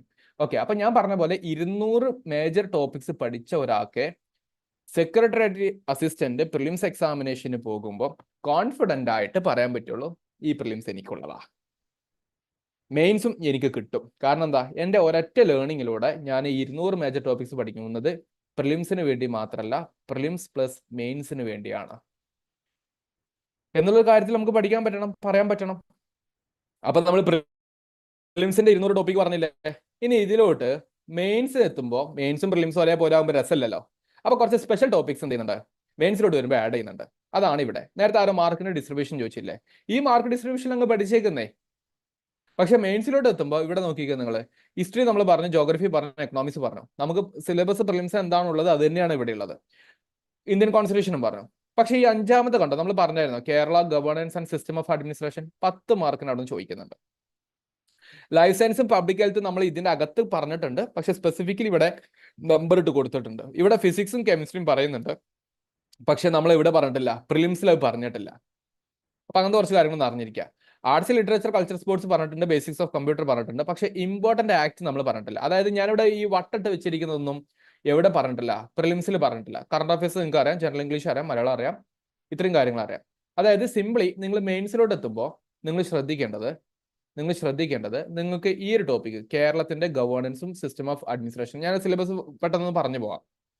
ലൈഫ് സയൻസ് അവിടെ നിൽക്കട്ടെ, കാരണം നമുക്കത് ഓൾറെഡി നമ്മുടെ സിലബസിന്റെ ഭാഗത്ത് ജസ്റ്റ് പറഞ്ഞു പോകുന്നുണ്ട്. എന്നാൽ ഫിസിക്സും കെമിസ്ട്രിയും ആസച്ച് പറഞ്ഞു പോകുന്നില്ല. അതുകൊണ്ട് ഇതും ഇമ്പോർട്ടന്റ് ആക്ടുകളും ഇത്രയും കാര്യങ്ങൾ എന്ത് ചെയ്യുന്നുണ്ട്, മെയിൻസിന് സ്പെഷ്യൽ ആയിട്ട് കയറി വരുന്നുണ്ട്. അപ്പോൾ നമ്മൾ ഏറ്റവും പ്യൂർ ആയിട്ട് എടുക്കുകയാണെങ്കിൽ ഇവിടെ 10 മാർക്ക്, 13, 16, ഒരു 21 മാർക്ക്. അതായത് ഒരു 20 മാർക്സ് നിങ്ങൾ ഏറ്റവും ചുരുങ്ങിയത് എവിടെ കാണണം, മെയിൻസിന് നിങ്ങൾക്ക് സ്പെഷ്യൽ ആയിട്ട് വരുന്നുണ്ട്. അതായത് കറസ്പോണ്ടിങ് ആയിട്ടുള്ള ബാക്കി സബ്ജക്റ്റിന്റെ ഗണ്യമാക്കപ്പെട്ട കുറവ് വന്നു എന്നുള്ളതാണ്. ആ രീതിയിൽ അറിഞ്ഞിരുന്നാൽ മതി. ഫൈൻ. കാരണം മെയിൻസിലോട്ട് എത്തുമ്പോൾ സയൻസ് ആൻഡ് ടെക്നോളജി എന്നല്ല പറയുന്നത്, മറിച്ച് ഫിസിക്സ്, കെമിസ്ട്രി, പിന്നെ ആ രീതിയിലാണ് അത് ആ ടോപ്പിക്കിനെ integrate, life science and public ആയിട്ടാണ് ഇന്റഗ്രേറ്റ് ചെയ്യുന്നത്. അപ്പൊ ഇങ്ങനെ നമുക്ക് കുറച്ചുകൂടെ കാര്യങ്ങൾ മെയിൻസിലോട്ട് വരുന്നുണ്ട് എന്നുള്ള തിരിച്ചറിവ് കൂടെ ഇന്നത്തെ സെഷനോടുകൂടെ ഉണ്ടാവുക. ഓക്കെ, അപ്പൊ അതിൽ Kerala governance and system of അഡ്മിനിസ്ട്രേഷനിൽ തന്നിരിക്കുന്നുണ്ടോ, കേരള സ്റ്റേറ്റ് സിവിൽ സർവീസ്, കേരളത്തിന്റെ കോസി ജുഡീഷ്യൽ ബോഡീസ് എന്തൊക്കെയാണ്. അപ്പൊ ഈ വാക്ക് കേൾക്കുമ്പോൾ എന്താ എന്ന് ആലോചിക്കേണ്ട, ഇതൊക്കെ ക്ലാസ് റൂമിൽ പഠിപ്പിച്ചു തരും. Disaster management, watershed management, protection of woman, e governance, judicial control. അപ്പൊ അങ്ങനെ ലീഗൽ ടേംസ് കാര്യങ്ങളൊക്കെ വരുന്നതാണെന്ന് Kerala governance and system of administration. ഞാൻ ഇത് എന്തിനാ പറയുന്നത് എന്നുള്ളത് കുറച്ച് കഴിയുമ്പോൾ നിങ്ങൾക്ക് മനസ്സിലാവും. ഇനി ഇമ്പോർട്ടന്റ് ആക്ട് കണ്ടോ, 5 മാർക്കിനാണെങ്കിലും നിങ്ങൾക്ക് ഒരു 9 യൂണിറ്റ് പഠിക്കാനുണ്ട്. ഇമ്പോർട്ടന്റ് ആക്ട് ഇത് ഇമ്പോർട്ടന്റ് ആണ്, അതുകൊണ്ടാണ് ഇമ്പോർട്ടന്റ് ആക്ട് എന്ന് പറഞ്ഞിരിക്കുന്നത് എന്ന രീതിയിൽ മനസ്സിലാക്കി വെക്കുക. ഞാൻ നിങ്ങൾക്ക് ഇതിന്റെ ഒരു ബ്യൂട്ടിഫുൾ ആയിട്ടുള്ള ഒരു കാര്യം കൂടി വഴി ഞാൻ പറഞ്ഞുതരാം. ഓക്കെ, ഞാൻ ഒറ്റ കാര്യം ചോദിക്കുന്നുള്ളൂ, നിങ്ങൾക്ക് സോഫാർ ഇത് ക്ലിയർ ആയിട്ടുണ്ടോ? ഞാൻ നിങ്ങൾക്ക് ഇനി നിങ്ങൾ എങ്ങനെ പ്രിപ്പറേഷൻ നടത്തണമെന്നുള്ളതാണ് ഞാൻ പറയാൻ വേണ്ടി പോകുന്നത്. അപ്പൊ സിലബസിന്റെ പ്രിലിംസും മെയിൻസും നിങ്ങൾക്ക് ഏകദേശം ക്ലിയർ ആയിട്ടുണ്ടാവും. അപ്പൊ 200 ടോപ്പിക്ക് നിങ്ങൾ പഠിച്ചിട്ടില്ല എങ്കിൽ സെക്രട്ടറി അസിസ്റ്റന്റ് കിട്ടാൻ പോകുന്നില്ല. അത് ആ തിരിച്ചറിവ് നിങ്ങൾക്ക് കിട്ടിയല്ലോ, വലിയ തിരിച്ചറിവ്. ഓക്കെ,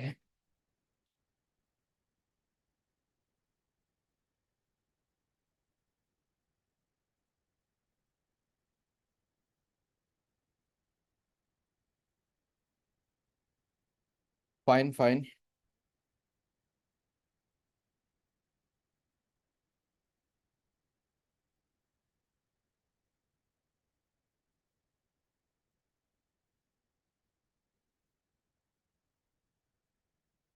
ജസ്റ്റ് എ സെക്കൻഡ്, ലൈവിലുള്ള കുട്ടികളോട് ഒന്ന് നോക്കട്ടെ എന്താ റെസ്പോൺസ് എന്നുള്ളത്.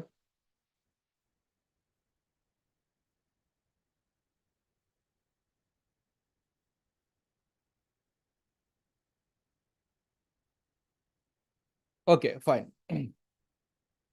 അപ്പൊ ഇത്രയും കാര്യങ്ങൾ നിങ്ങൾക്ക് ഏകദേശം പിടുത്തം കിട്ടിയിട്ടുണ്ട്. ഇനി നിങ്ങൾ ചെയ്യേണ്ട ഒരു കാര്യം, എങ്ങനെ നിങ്ങൾ നിങ്ങളുടെ പഠനത്തെ ക്രമീകരിച്ച് മുന്നോട്ട് കൊണ്ടുപോകണം എന്നുള്ളതാണ്. അവിടെ എനിക്ക് നിങ്ങളുടെ മുമ്പിൽ ഓപ്പൺ ചെയ്തു തരാനുള്ളത് സെക്രട്ടേറിയറ്റ് അസിസ്റ്റന്റ് എമിനന്റ് PSC പഠിച്ചിട്ട് സർവീസ് കയറിയിട്ടുള്ള ആൾക്കാരുടെ സക്സസ് സ്റ്റോറിയാണ്. അപ്പൊ അതില് നമ്മൾ നോക്കിക്കേ, നിങ്ങൾ ഏകദേശം ഒരു 350ഓളം വരുന്ന ആൾക്കാർക്കാണ് ഇതുവരെ സർവീസിന്റെ ലെറ്റർ, ജോബ് മെമ്മോയും കാര്യങ്ങളൊക്കെ പോയിട്ടുള്ളൂ. അപ്പൊ അതിന്റെ ഭാഗമായിട്ട് നിങ്ങൾ അറിഞ്ഞിരിക്കേണ്ടത്, സെക്കൻഡ് റാങ്ക് കിട്ടിയിരിക്കുന്നത് എമിനന്റ് PSC പഠിച്ചിട്ടുള്ള സ്റ്റുഡന്റ് ആണ്, സജിദ സലീം എന്ന് പറയുന്നത്. ഇവരുമായിട്ട് ഞാൻ സംസാരിച്ചിട്ട് അവരുടെ ഒരു പ്രിപ്പറേഷൻ സ്ട്രാറ്റജി എങ്ങനെയായിരുന്നു എന്നുള്ളത് ഞാൻ നിങ്ങൾക്ക് കാണിച്ചു തരാം. സെക്കൻഡ് റാങ്ക് ഇവരായിരുന്നു, സജിദ സലീം. ജ്യോതിരാജിന് 6ാമത്തെ റാങ്ക് കിട്ടിയിട്ടുണ്ട്, വിഷ്ണുവിന് 163, അഖിലിന് 169. ഇതല്ലാതെയുണ്ട്. കഴിഞ്ഞ ദിവസം ഞാനിങ്ങനെ ഭക്ഷണം കഴിക്കാൻ വേണ്ടി പോയപ്പോൾ ഒരു കുട്ടിയെ പുറത്തുനിന്ന് കണ്ടു. എൻ്റെ ക്ലാസ് റൂമിൽ ഇരുന്നൊരു കൊച്ചായിരുന്നു. അവർക്ക് ഏകദേശം 290 എങ്ങാനും സെക്രട്ടറി അസിസ്റ്റന്റ് റാങ്ക് കിട്ടിയിട്ടുള്ള ആളാണ്. അപ്പൊ അന്ന് കുറച്ചു നേരം സംസാരിച്ചു. അതായത് ഈ കാണുന്ന റാങ്കുകൾ മാത്രമല്ല, ഇതല്ലാതെയും നമുക്ക് സെക്രട്ടറി അസിസ്റ്റന്റ് റാങ്കുകളും കാര്യങ്ങളൊക്കെ ഉണ്ട്. അപ്പോൾ ഇവരെക്കുറിച്ച് നിങ്ങൾക്ക് കൂടുതൽ കാര്യങ്ങൾ മനസ്സിലാക്കണം എന്നുണ്ടെങ്കിൽ ഞാനിവിടെ കാണിച്ചു തരാം. ഇവിടെ കണ്ടോ, നമ്മുടെ സച്ചിൻ സാറിന്റെ, ഞാൻ നിങ്ങൾക്ക് പറഞ്ഞില്ല, കലാകാരനായിട്ടുള്ള നിങ്ങളുടെ സബ്ജക്ട് ഫാക്കൽറ്റി, പുള്ളിക്കാരൻ ജ്യോതിരാജുമായിട്ട് ഒരു ഇന്ററാക്റ്റീവ് സെഷൻ നടത്തുന്നുണ്ട്. അദ്ദേഹത്തിന് 6ാം റാങ്ക് കിട്ടിയിട്ടുള്ള അദ്ദേഹമാണ്. ഓക്കെ, അപ്പോൾ യൂട്യൂബിൽ നിങ്ങൾ ഇങ്ങനത്തെ വീഡിയോ കാണാത്ത ആൾക്കാർ ഇതൊക്കെ കാണുക. കാരണം എന്താ, ഇവരുടെ പ്രിപ്പറേഷന്റെ മെത്തേഡും കാര്യങ്ങളും നിങ്ങൾക്ക് ഹെൽപ്ഫുൾ ആകും. ഓക്കെ, ഇത് സെക്രട്ടറി അസിസ്റ്റന്റിന്റെ. അത് മാത്രമല്ല, നമ്മൾ ഡിഗ്രി ലെവൽ മറ്റു എക്സാമിനേഷൻ ആണ് എക്സൈസ് ഇൻസ്പെക്ടർ. അതിൽ റാങ്ക് 3 കിട്ടിയിരിക്കുന്നത് നമ്മുടെ സ്റ്റുഡന്റ് ആയിട്ടുള്ള ആൻസി ഉസ്മാൻ. അപ്പൊ ഇവരുടെയൊക്കെ ഒരു ഡിഗ്രി ലെവൽ എക്സാമിനേഷൻ ഇവർ കാണിച്ചിട്ടുള്ള ഡെഡിക്കേഷനും പ്രിപ്പറേഷൻ മെത്തേഡുകളും എന്നുള്ളതൊക്കെ നിങ്ങൾ കാണാൻ വേണ്ടി ശ്രമിക്കണം. അതിന്റെ കൂട്ടത്തിൽ അങ്ങനെ ആത്മാർത്ഥപരമായിട്ട് ഇത് നേടാൻ ആഗ്രഹിക്കുന്ന കുട്ടികൾക്ക് എമിനന്റ് PSC ക്ലാസ്സസ് ഒന്നും വലിയ യൂസ്ഫുൾ ആയിട്ടുള്ളൂ. അത് അവർ തന്നെ പറയുന്നുണ്ട്. ഓക്കെ, പിന്നെ ഇത് സബ് ഇൻസ്പെക്ടറിന്റെ റാങ്കുകളാണ്. റാങ്ക് 12, റാങ്ക് 16, റാങ്ക് 65 എന്നൊക്കെ പറയുന്നത് ഒക്കെ എമിനന്റ് PSC പഠിച്ചിട്ടുള്ള കുട്ടികളാണ്. അപ്പൊ ഞാൻ ഇനി നിങ്ങൾക്ക് കാണിക്കാൻ വേണ്ടി പോകുന്ന കാര്യങ്ങൾ വളരെ ശ്രദ്ധിച്ചു കേൾക്കുക. കാരണം അതിൽ ഞാൻ പറഞ്ഞ പോലെ ഈ സെക്കൻഡ് റാങ്ക് കിട്ടിയിട്ടുള്ള സജിദ സലീം എന്ന് പറയുന്നവര് ഞാനുമായിട്ട് സംസാരിച്ചിട്ട് അവര് പറഞ്ഞിരിക്കുന്ന ചില കാര്യങ്ങൾ നിങ്ങൾക്ക് വേണ്ടി ഇവിടെ കൺസോൾട്ടേറ്റ് ചെയ്തിരിക്കുകയാണ്. ഓക്കെ, അപ്പൊ അതിന്റെ ഭാഗമായിട്ട് ഞാൻ കുറച്ച് കാര്യങ്ങൾ പറഞ്ഞുതരാം. ഒന്ന് ശ്രദ്ധിച്ചു കേൾക്കുക. നിങ്ങൾ പ്രിപ്പറേഷൻ എങ്ങനെ കൊണ്ടുപോകാൻ, സെക്കൻഡ് റാങ്ക് കിട്ടിയ ഒരാളാ, ഇവർക്ക് ഡെയിലി 3 മണിക്കൂറൊക്കെ പഠിക്കാൻ കിട്ടുമായിരുന്നുള്ളൂ. അത് ഉറപ്പില്ല. മാക്സിമം 3 കിട്ടിയാൽ കിട്ടി എന്നാണ് അവർ എന്നോട് പറഞ്ഞത്. കാരണം എന്താ, ഒന്ന് വർക്കിംഗ് ആയിരുന്നു, മറ്റൊന്ന് ബേബി ഉണ്ടായിരുന്നു. കുട്ടികളുണ്ടാകുമ്പോൾ മാറി നിൽക്കടാ ഞാൻ പഠിക്കട്ടെ എന്ന് പറയാൻ പറ്റില്ല. കുട്ടികളെ കാര്യങ്ങൾ നോക്കണം. അപ്പൊ ബേബീസ് ഉണ്ടായിരുന്നു. അപ്പൊ നിങ്ങൾ എത്രമാത്രം നിങ്ങൾ ഫ്രീ ആണെന്നുള്ള കാര്യം നിങ്ങൾ ആലോചിക്കുക. ഇനി അതേ സമയത്ത് നിങ്ങൾ വർക്കിംഗ് ആണെങ്കിൽ പോലും നിങ്ങൾക്കൊരു 3 മണിക്കൂർ കിട്ടുന്നുണ്ടോ നോക്കുക. കാരണം 3 മണിക്കൂർ നിങ്ങൾക്ക് സമയം കിട്ടിയിട്ട് നിങ്ങൾ പഠിക്കുന്നില്ല എങ്കിൽ അതാണ് നിങ്ങൾ ആലോചിക്കേണ്ടത്. അപ്പൊ അവരെന്നോട് പറഞ്ഞത്, സർ ഞാൻ കൂടുതൽ എന്നോട് പറഞ്ഞപ്പോഴും ഓർക്കുന്നു, ക്വാണ്ടിറ്റി ടൈം എന്നുള്ളതിനേക്കാൾ അപ്പുറത്തോട്ട് ഞാൻ കിട്ടുന്ന സമയത്ത് ക്വാളിറ്റിയിൽ കൊണ്ടുപോകുക എന്നുള്ളത്. അതുകൊണ്ടാണ് ഞാൻ ആ വാക്കോടെ എഴുതി വെച്ചത്. സോ ഡിയർ സ്റ്റുഡൻസ്, നിങ്ങളിൽ ആരെങ്കിലും വർക്കിംഗ് ആണ്, അല്ലെങ്കിൽ PG ഒക്കെ പഠിച്ചുകൊണ്ടിരിക്കുകയാണ്, അതേ സമയത്ത് നിങ്ങൾക്ക് ഈ എക്സാമിനേഷൻ എഴുതണം എന്നുണ്ടെങ്കിൽ നിങ്ങൾ ഒറ്റ കാര്യത്തിൽ നോക്കുക, പഠിക്കുന്ന സമയം വൃത്തിക്കാണോ പഠിക്കുന്നത് എന്നുള്ളത്. അല്ലാതെ നിങ്ങൾ സാധാരണ എല്ലാവരും ചോദിക്കുന്ന പോലെ, സർ ഏകദേശം എത്ര മണിക്കൂർ പഠിക്കേണ്ടി വരും? അതിലല്ല കാര്യം. നിങ്ങൾക്ക് 2 മണിക്കൂർ കിട്ടിയിട്ടുണ്ടെങ്കിൽ 2 മണിക്കൂർ നിങ്ങൾ കൃത്യമായിട്ട് പഠിച്ചു എന്നുള്ള ഒരു ചോദ്യത്തിനുള്ള കൃത്യമായിട്ടുള്ള ഉത്തരം നിങ്ങൾക്ക് നൽകാൻ പറ്റുന്നുണ്ടോ? അതാണ് നിങ്ങളോടുള്ള ചോദ്യം. അപ്പൊ ക്വാളിറ്റി ടൈമിന് പ്രിഫറൻസ് നൽകുക. ഐ റിപ്പീറ്റ്, ക്വാളിറ്റി ടൈമിന് പ്രിഫറൻസ് നൽകുക. 3 hour ഡെയിലി ടൈം നിങ്ങൾക്ക് പഠിക്കാൻ കിട്ടാനൊക്കെ നല്ലതാണ്. ഓക്കെ, പിന്നെ അവർ ചെയ്തിട്ടുണ്ടായിരുന്ന കാര്യം ലിമിറ്റഡ് സോഴ്സസ് ആണ്. എൻ്റെ ക്ലാസ് റൂമിലേക്ക് ഇരുന്ന ആളാണ്. ഞാൻ പലപ്പോഴും പറയാറുണ്ട്, നിങ്ങൾ എൻ്റെ കേരള ഹിസ്റ്ററിയുടെ നോട്ട്സ് ഒക്കെ നിങ്ങൾ ഡിപ്പെൻഡ് ചെയ്യുന്ന സമയത്ത് നിങ്ങൾ അത് മാത്രം കൃത്യമായിട്ട് പഠിച്ചു അത് മാത്രം പഠിച്ചാൽ മതി എന്നാണ് ഞാൻ പറയാറുള്ളത്. കാരണം അത് അത്യാവശ്യം നല്ല റെഫറൻസിലൂടെയും എക്സാമിനേഷന്, കോമ്പറ്റീവ് എക്സാമിനേഷന് വേണ്ടി ഉണ്ടാക്കിയിട്ടുള്ള നോട്ടുകളാണ്. അപ്പൊ റിസോഴ്സുകൾ നമുക്ക് ലിമിറ്റ് ചെയ്യാൻ പറ്റണം, ആ കാര്യങ്ങൾ റിവൈസ് ചെയ്യേണ്ടി പറ്റണം. അതിനുവേണ്ടി നമ്മളൊരു മെത്തേഡും ചെയ്തിട്ടുണ്ടായിരുന്നു. ആഴ്ചയിൽ നിങ്ങൾക്ക് 4-5 ക്ലാസ്സുകൾ ഉണ്ടാവും ലൈവായിട്ട്. അതിന് വീക്കിലി ടെസ്റ്റ് ഉണ്ടാവും. അപ്പൊ നിങ്ങൾ ഒരു കാരണവശാലും വീക്കിലി ടെസ്റ്റ് ഒന്ന് മിസ്സാക്കരുത്. അപ്പൊ ലൈവ് ക്ലാസ് മിസ്സാക്കരുത്. അങ്ങനെ നിങ്ങൾ നിങ്ങളുടെ സമയത്തെ വളരെ കൃത്യമാക്കപ്പെട്ട രൂപത്തിലോട്ട് എമിനന്റ് PSC തരുന്ന ക്ലാസ് നോട്ട് നിങ്ങൾ കൃത്യമായിട്ട് പഠിക്കുക. അതനുസരിച്ചുള്ള ഒരു വീക്കിലി ടെസ്റ്റ് നമ്മൾ എഴുത്. അപ്പൊ നിങ്ങൾക്ക് മനസ്സിലാവുമല്ലോ, ആഴ്ചയിൽ നിങ്ങൾ ഏകദേശം എത്ര ക്വസ്റ്റ്യൻസ് ചെയ്തിട്ടുണ്ടാവും? ഒരു 50 ക്വസ്റ്റ്യൻ മിനിമം എഴുതും. ആഴ്ചയിൽ 50 ക്വസ്റ്റ്യൻസ് നിങ്ങൾ എഴുതുന്നുണ്ട്. 50 എണ്ണത്തിൽ നിങ്ങൾക്കൊരു 30 above മാർക്സ് കിട്ടുന്നുണ്ടോ നോക്ക്, പഠിക്കാൻ പറ്റുന്നുണ്ടോ നോക്ക്. അങ്ങനെയല്ല ഇമ്പ്രൂവ്മെന്റ് വരേണ്ടത്. അങ്ങനെ നിങ്ങൾ ആഴ്ചയ്ക്ക് ഒരു 10 ആഴ്ച ആകുമ്പോൾ 500 ക്വസ്റ്റ്യൻ ആയി, 20 ആഴ്ച ആകുമ്പോൾ 1000 ക്വസ്റ്റ്യൻ ആയി. 1000 ക്വസ്റ്റ്യൻ പ്രാക്ടീസ് ചെയ്ത് കഴിഞ്ഞാൽ സെക്രട്ടേറിയറ്റ് അസിസ്റ്റന്റ് എക്സാമിനേഷനിലേക്ക് പ്രിലിംസ് ആവട്ടെ മെയിൻസ് ആവട്ടെ, ആ 1000ത്തിൽ ഒരു 30 മുതൽ 40 ക്വസ്റ്റ്യൻസ് അവിടെ റിപ്പീറ്റ് ചെയ്യാനോ അല്ലെങ്കിൽ ആ ടോപ്പിക്ക് വരാനോ സാധ്യതയില്ലേ? സാധ്യതയുണ്ട്. അപ്പൊ അങ്ങനെയാണ് ഇമ്പ്രൂവ്മെന്റ് കൊണ്ടുവരേണ്ടത്. ആ കാര്യം ശ്രദ്ധിക്കുക. അപ്പൊ ഞാൻ റിപ്പീറ്റ് ചെയ്യുന്നു, നിങ്ങൾ ഇവിടെ കൊടുത്തിരിക്കുന്ന പോയിന്റ് കൃത്യമായിട്ട് ശ്രദ്ധിക്കുക. പിന്നെ അവർ പറഞ്ഞൊരു കാര്യം, കോൺസെപ്റ്റൽ ക്ലാരിറ്റിക്കാണ് സാർ ഇമ്പോർട്ടൻസ് കൊടുത്തത് ദാൻ ബൈ ഹാർട്ടിങ്. ഇത് വളരെ ഇമ്പോർട്ടൻ്റാ. കേരള അഡ്മിനിസ്ട്രേറ്റീവ് സർവീസിന് എമിനന്റ് PSCയുടെ ഫാക്കൽറ്റീസ്, ഓക്കെ, ഞാൻ ഉൾപ്പെടെയുള്ള ഫാക്കൽറ്റി ടീം മെമ്പേഴ്സ് ഏറ്റവും സ്ട്രെസ് നൽകിയിട്ടുണ്ടായിരുന്ന കാര്യം, KS എക്സാമിനേഷൻ 2019 നോട്ടിഫിക്കേഷൻ വന്നു, 20 എക്സാമിനേഷൻ നടക്കുകയാണ്. അപ്പൊ ആ സമയത്ത് സ്റ്റുഡൻസിനോട് പറഞ്ഞിട്ടുണ്ടായിരുന്ന കാര്യം, ഫെബ്രുവരി 21 പ്രിലിംസ് നടന്നത് എന്റെ ഓർമ്മ പറയുന്നു, തെറ്റാണെങ്കിൽ ക്ഷമിക്കുക, 2020 പ്രിലിംസ്. ഓക്കെ, അപ്പോൾ ആ ഒരു സമയത്ത് സ്റ്റുഡൻസിനോട് ഞങ്ങൾ പറഞ്ഞിട്ടുണ്ടായിരുന്ന കാര്യം, നിങ്ങൾക്ക് ക്വസ്റ്റ്യൻസ് വരാൻ വേണ്ടി പോകുന്നത് PSCയുടെ പുതിയ പാറ്റേണിലായിരിക്കും, പഴയ മെത്തേഡ് പഠിച്ചിട്ടല്ല പോകേണ്ടതെന്ന് പറഞ്ഞിട്ട് അവരെ അതിന്റെ ഒരു 6-7 മാസം മുമ്പ് ഞങ്ങൾ ട്രെയിൻ ചെയ്യിപ്പിച്ചിട്ടുണ്ടായിരുന്നു. അങ്ങനെ കോൺസെപ്റ്റൽ ക്ലാരിറ്റിയോട് PSC മാറുന്നത് ഈ KS എക്സാമിനേഷനിലൂടെയാണ്. അത് പ്രിഡിക്റ്റ് ചെയ്യുകയും അതിന് കൃത്യമായിട്ട് ഗൈഡൻസ് കൊടുക്കുകയും കോൺസെപ്റ്റിലൂടെ ഈ ടോപ്പിക്കുകൾ പഠിപ്പിച്ചു കൊടുക്കുകയും ചെയ്തിട്ടുള്ള ടീമാണ് എമിനന്റ് PSC ഉള്ളത്. അവരും അത് തന്നെ പറഞ്ഞിട്ടുണ്ടായിരുന്നത്, ഞങ്ങൾ കോൺസെപ്റ്റൽ ക്ലാരിറ്റിക്കാണ് സാർ അവർ ഇമ്പോർട്ടൻസ് കൊടുത്തിരുന്നത് റാദർ ദാൻ ബൈ ഹാർട്ടിങ് എന്നുള്ളത്. പിന്നെ മോർ പ്രാക്ടീസ്, അവർ ഒരുപാട് ക്വസ്റ്റ്യൻസ് പ്രാക്ടീസ് ചെയ്തിട്ടുണ്ടായിരുന്നു. അവരെന്നോട് പറഞ്ഞ കാര്യം നോക്കിക്കേ, PSCയുടെ പാറ്റേൺ ചേഞ്ച് ചെയ്തപ്പോൾ MCQs കൂടുതൽ പ്രാക്ടീസ് ചെയ്യേണ്ടിയിരുന്നത്. അവർ എല്ലാ PSC ക്വസ്റ്റ്യൻ പേപ്പേഴ്സ് എടുത്തിട്ട് പ്രാക്ടീസ് ചെയ്തിട്ടുണ്ടായിരുന്നു അവർ പറഞ്ഞു. ഇത് അവരുടെ പേഴ്സണൽ സ്ട്രാറ്റജിയാണ്. അവർക്ക് അവരുടെ ലേണിംഗ് പ്രോസസ്സിൽ കോൺഫിഡൻസ് കൂട്ടാനുണ്ടായിരുന്ന ഒരു മെത്തേഡാണ്. അപ്പൊ ഇത് നിങ്ങൾക്ക് വേണമെങ്കിൽ അഡോപ്റ്റ് ചെയ്യാം. ഐ റിപ്പീറ്റ്, സെക്കൻഡ് റാങ്കിൻ്റെ ഞാൻ നിങ്ങൾക്ക് പറഞ്ഞിരുന്നത്, അല്ലാതെ 1000 റാങ്ക് കിട്ടിയ അതൊന്നല്ല. എന്ന് പറഞ്ഞു കഴിഞ്ഞാൽ ഏറ്റവും ടോപ്പിൽ വരുന്ന ആൾക്കാരുടെ ഒരു മെത്തേഡാണ്. അപ്പൊ അവർക്ക് ഒരു വാശി ഉണ്ടായിരുന്നു, കാരണം കുട്ടികളുണ്ട്, ഫാമിലി വുമൺ ആണ്, വർക്കിംഗ് ആണ്, അങ്ങനത്തെ ഒരാൾക്ക് ഈ ഒരു പോസ്റ്റിലോട്ട് എത്തണം എന്നുണ്ടെങ്കിൽ അവർ അതിനായിട്ടുള്ള എഫേർട്ട് എടുക്കണം എന്ന് അവർക്ക് അറിയായിരുന്നു. അപ്പൊ അതിന്റെ ഭാഗമായിട്ട് അവരെന്നോട് പറഞ്ഞു, സാർ ഞാൻ എല്ലാ PSC ക്വസ്റ്റ്യൻ പേപ്പേഴ്സും ഞാൻ കളക്ട് ചെയ്ത് പ്രാക്ടീസ് ചെയ്തു എന്നുള്ളതാണ്. നിങ്ങൾ ആലോചിക്കുക, അവരൊരു 10 ക്വസ്റ്റ്യൻ പേപ്പർ PSCയുടെ എടുത്തു കഴിഞ്ഞാൽ തന്നെ അവർക്ക് 100 ക്വസ്റ്റ്യൻസ് കിട്ടി. അപ്പൊ അവർക്കൊരു മോഡ് മനസ്സിലായി. അപ്പൊ അവർക്ക് ക്വസ്റ്റ്യൻ പേപ്പറിന്റെ ഫിയറേ ഇല്ല, പേടിയേ ഇല്ല. അതിന് പുറമെ നിങ്ങൾ ആലോചിക്കുക, ഞാൻ പറഞ്ഞ പോലെ എല്ലാ ആഴ്ചയിലും എമിനന്റ് PSCയുടെ 50 ക്വസ്റ്റ്യൻസ് അവർ പ്രാക്ടീസ് ചെയ്യുന്നുണ്ടാവും. അപ്പൊ learn, revise, practice, learn, revise, practice, ഇതായിരിക്കണം നിങ്ങളുടെ സ്ട്രാറ്റജിയും എന്നുള്ള കാര്യം കൂടി ഞാൻ ഓർമ്മപ്പെടുത്താണ്. പിന്നെ കൂട്ടത്തിൽ അവർ പറഞ്ഞിരിക്കുന്ന 1-2 കാര്യങ്ങൾ കൂടെ നിങ്ങൾക്ക് വേണ്ടി പറഞ്ഞതാണ്. ഇത് എല്ലാവർക്കും കറസ്പോണ്ടിങ് ആയിരിക്കണം എന്നില്ല. അവരുടെ സ്ട്രോങ് ഏരിയാസിൽ മാത്സും ഇംഗ്ലീഷും ഉണ്ടായിരുന്നു. അപ്പൊ അവിടുന്ന് കൂടുതൽ മാർക്കുകൾ അവർക്ക് പെട്ടെന്ന് നേടാൻ പറ്റുമായിരുന്നു. പക്ഷേ സയൻസ് ആവട്ടെ, സ്പെഷ്യൽ ടോപ്പിക്സ് ആവട്ടെ, ബെയർ ആക്ടുകൾ ആവട്ടെ, അതായത് നമ്മൾ പറഞ്ഞില്ലേ ഇമ്പോർട്ടന്റ് ആക്ടുകൾ, സോഷ്യൽ വെൽഫെയർ സ്കീംസ് ആവട്ടെ, ഇത് അവർക്ക് കുറച്ച് വീക്ക് ആയിരുന്നു.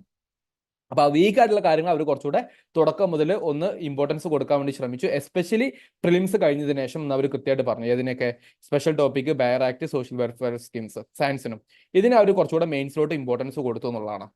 ഇല്ലെങ്കിൽ എന്താ, പ്രിലിംസ് പോലെ അവർ മാത്സിലും ഇംഗ്ലീഷിലും മാത്രം നല്ല പോലെ പെർഫോം ചെയ്ത് ബാക്കി ഹിസ്റ്ററി, ജോഗ്രഫി സബ്ജക്റ്റിൽ പെർഫോം ചെയ്ത് നിൽക്കുമായിരുന്നു.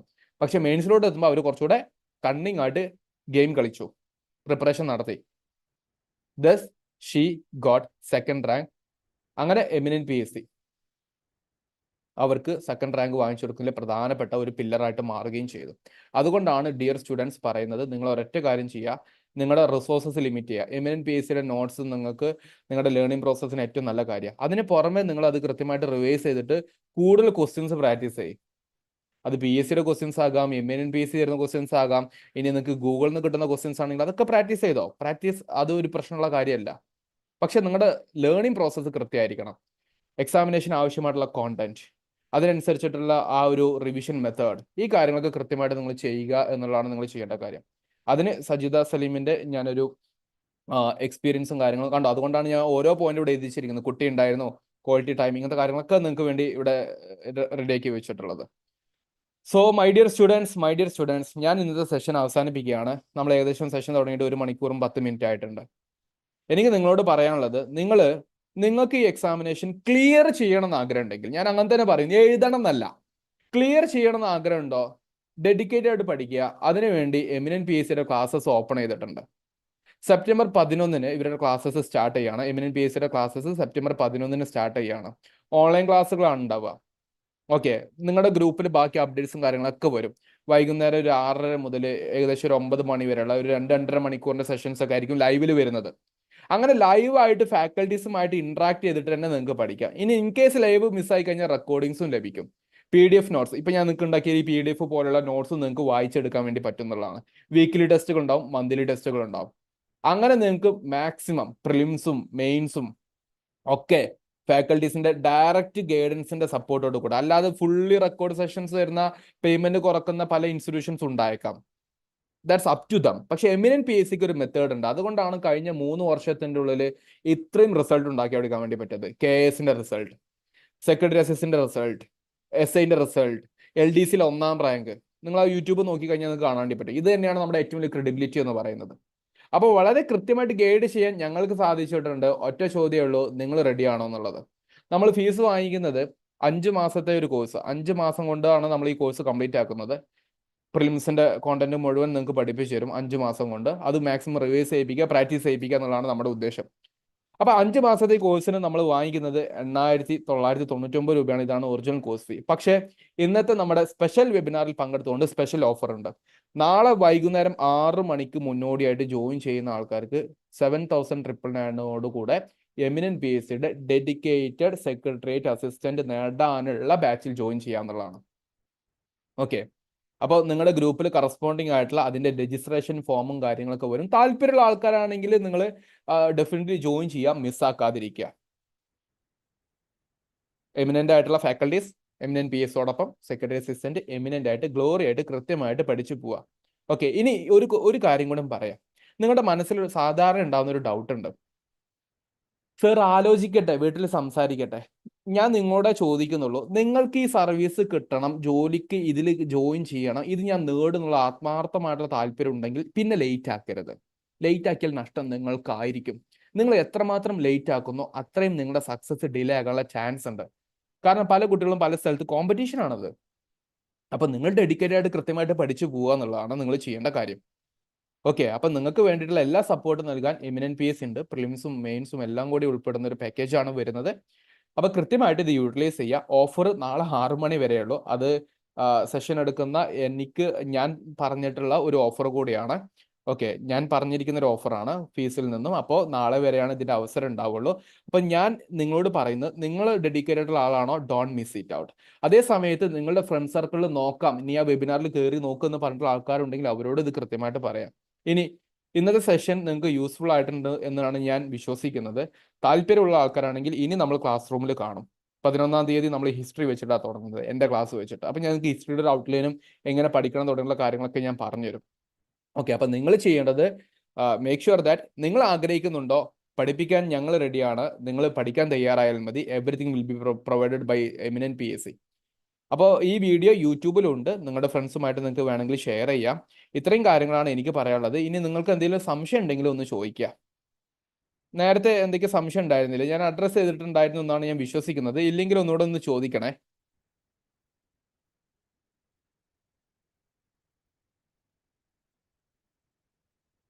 ഇല്ല, LSCSന് ആസ് ഓഫ് നൗ 2 പേപ്പർ ഇല്ല കേട്ടോ.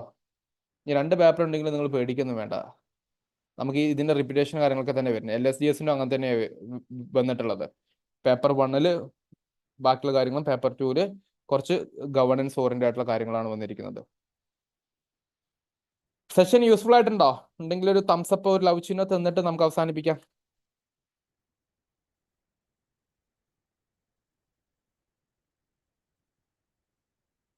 നിങ്ങൾ ഈ പ്രിലിംസ് കിട്ടിയിട്ട് മെയിൻസിന് ജോയിൻ ചെയ്യാമെന്ന് വിചാരിച്ചിരിക്കരുത് കേട്ടോ. കാരണം ഞാൻ പറഞ്ഞില്ലേ, ഇത് 2 ഇന്റഗ്രേറ്റഡ് അപ്രോച്ചാണ്. പ്രിലിംസിന് ഇന്ന സിലബസും മെയിൻസിന് വേറെ സിലബസ് അല്ല. പ്രിലിംസിന്റെ സിലബസ് പ്ലസ് ആണ് മെയിൻസിന്റെ അഡീഷണൽ സിലബസ് വരുന്നത്. അപ്പോൾ ഒരിക്കലും നിങ്ങൾ ഒരു വൺ ലേണിംഗ് സെന്റർ ആണ് നിങ്ങൾ നോക്കുന്നതെങ്കിൽ eminent PSC is all the resource that you can have. അപ്പോൾ അത് കൃത്യമായിട്ട് യൂട്ടിലൈസ് ചെയ്യുക, ബാക്കിയുള്ള ഫ്രണ്ട്സുമായിട്ടൊക്കെ ഷെയർ ചെയ്യുക. നാളെ 6 മണി വരെയാണ് ഓഫർ. അപ്പോൾ നാളെ 6 മണി വരെ നിങ്ങളോ നിങ്ങളുടെ ഫ്രണ്ട്സ് ആര് ജോയിൻ ചെയ്യുകയാണെങ്കിൽ ഈ പേയ്മെന്റ് വരുന്നുള്ളൂ എന്നുള്ള കാര്യം കൂടി ഉറപ്പിക്കുക, മനസ്സിലാക്കി വെക്കുക. അപ്പോൾ അവൻ ഈ സെഷനിൽ പങ്കെടുത്തിട്ടില്ലല്ലോ എന്നുള്ള കുഴപ്പമുള്ള സംശയങ്ങളൊന്നും ചോദിക്കണ്ട. എല്ലാവർക്കും ഓഫറാണ് കേട്ടോ. അപ്പോൾ ഓഫർ മാക്സിമം യൂട്ടിലൈസ് ചെയ്യാൻ വേണ്ടി ശ്രമിക്കുക. ഇന്നത്തെ സെഷൻ നിങ്ങൾക്ക് യൂസ്ഫുൾ ആയിട്ടുണ്ടെന്ന് വിശ്വസിച്ചോട്ടെ. Thank you. കുറെ ആൾക്കാർ സ്നേഹം വിതറി വരുന്നുണ്ട്. Okay, thank you all. Okay, അപ്പോൾ wish you all the best guys. Eminent PSCയുടെ ലൈവ് സെഷൻസിൽ ഞാൻ ഉണ്ടാകും, നിങ്ങൾ ഉണ്ടാകും എന്നുള്ള പ്രതീക്ഷയോടുകൂടെ മാക്സിമം യൂട്ടിലൈസ് ചെയ്യാൻ വേണ്ടി ശ്രമിക്കുക. എന്തായാലും നിങ്ങൾക്ക് എല്ലാവർക്കും ഒരു ഓൾ ദി ബെസ്റ്റ് നേരുകയാണ്. എമിനന്റ് PSCയിൽ ഡെഡിക്കേറ്റഡ് ബാച്ച് ആരംഭിച്ചിട്ടുണ്ട്. Now it's in your hand. നിങ്ങൾക്ക് എമിനന്റ് PSCയുടെ കൂടെ സക്സസ് വേണോ വേണ്ട എന്നുള്ളത്. കാരണം നമ്മൾ പറഞ്ഞു, നമുക്ക് നമ്മുടെ റാങ്ക് ലിസ്റ്റ് ആണ് നമ്മുടെ ഏറ്റവും വലിയ ഒരു പ്രോമിസ് എന്നുള്ളത്. അപ്പൊ അത് പിള്ളേർ ചെയ്യാൻ വേണ്ടി ശ്രമിച്ചിട്ടുണ്ട്. നിങ്ങൾ ആത്മാർത്ഥപരമായിട്ട് വരുവാണെങ്കിൽ അതിനേക്കാൾ ആത്മാർത്ഥപരമായിട്ട് നിങ്ങളെ സെർവ് ചെയ്യാൻ, നിങ്ങൾക്ക് വേണ്ടിയുള്ള സർവീസ് നൽകാൻ നമ്മൾ റെഡിയാണ്. So that's all guys. Thanks for today's wonderful live സെഷനിൽ പങ്കെടുത്ത നിങ്ങൾക്ക് എല്ലാവർക്കും എമിനന്റ് പേസിയുടെ ഭാഗത്തുനിന്ന് നന്ദി അറിയിച്ചുകൊണ്ട് ഞാൻ സെഷൻ അവസാനിപ്പിക്കുകയാണ് കേട്ടോ. Thank you all. അപ്പോൾ ഓഫീസ് നമ്പറുമായിട്ട് കോൺടാക്ട് ചെയ്യാൻ താല്പര്യമുള്ള ആൾക്കാർ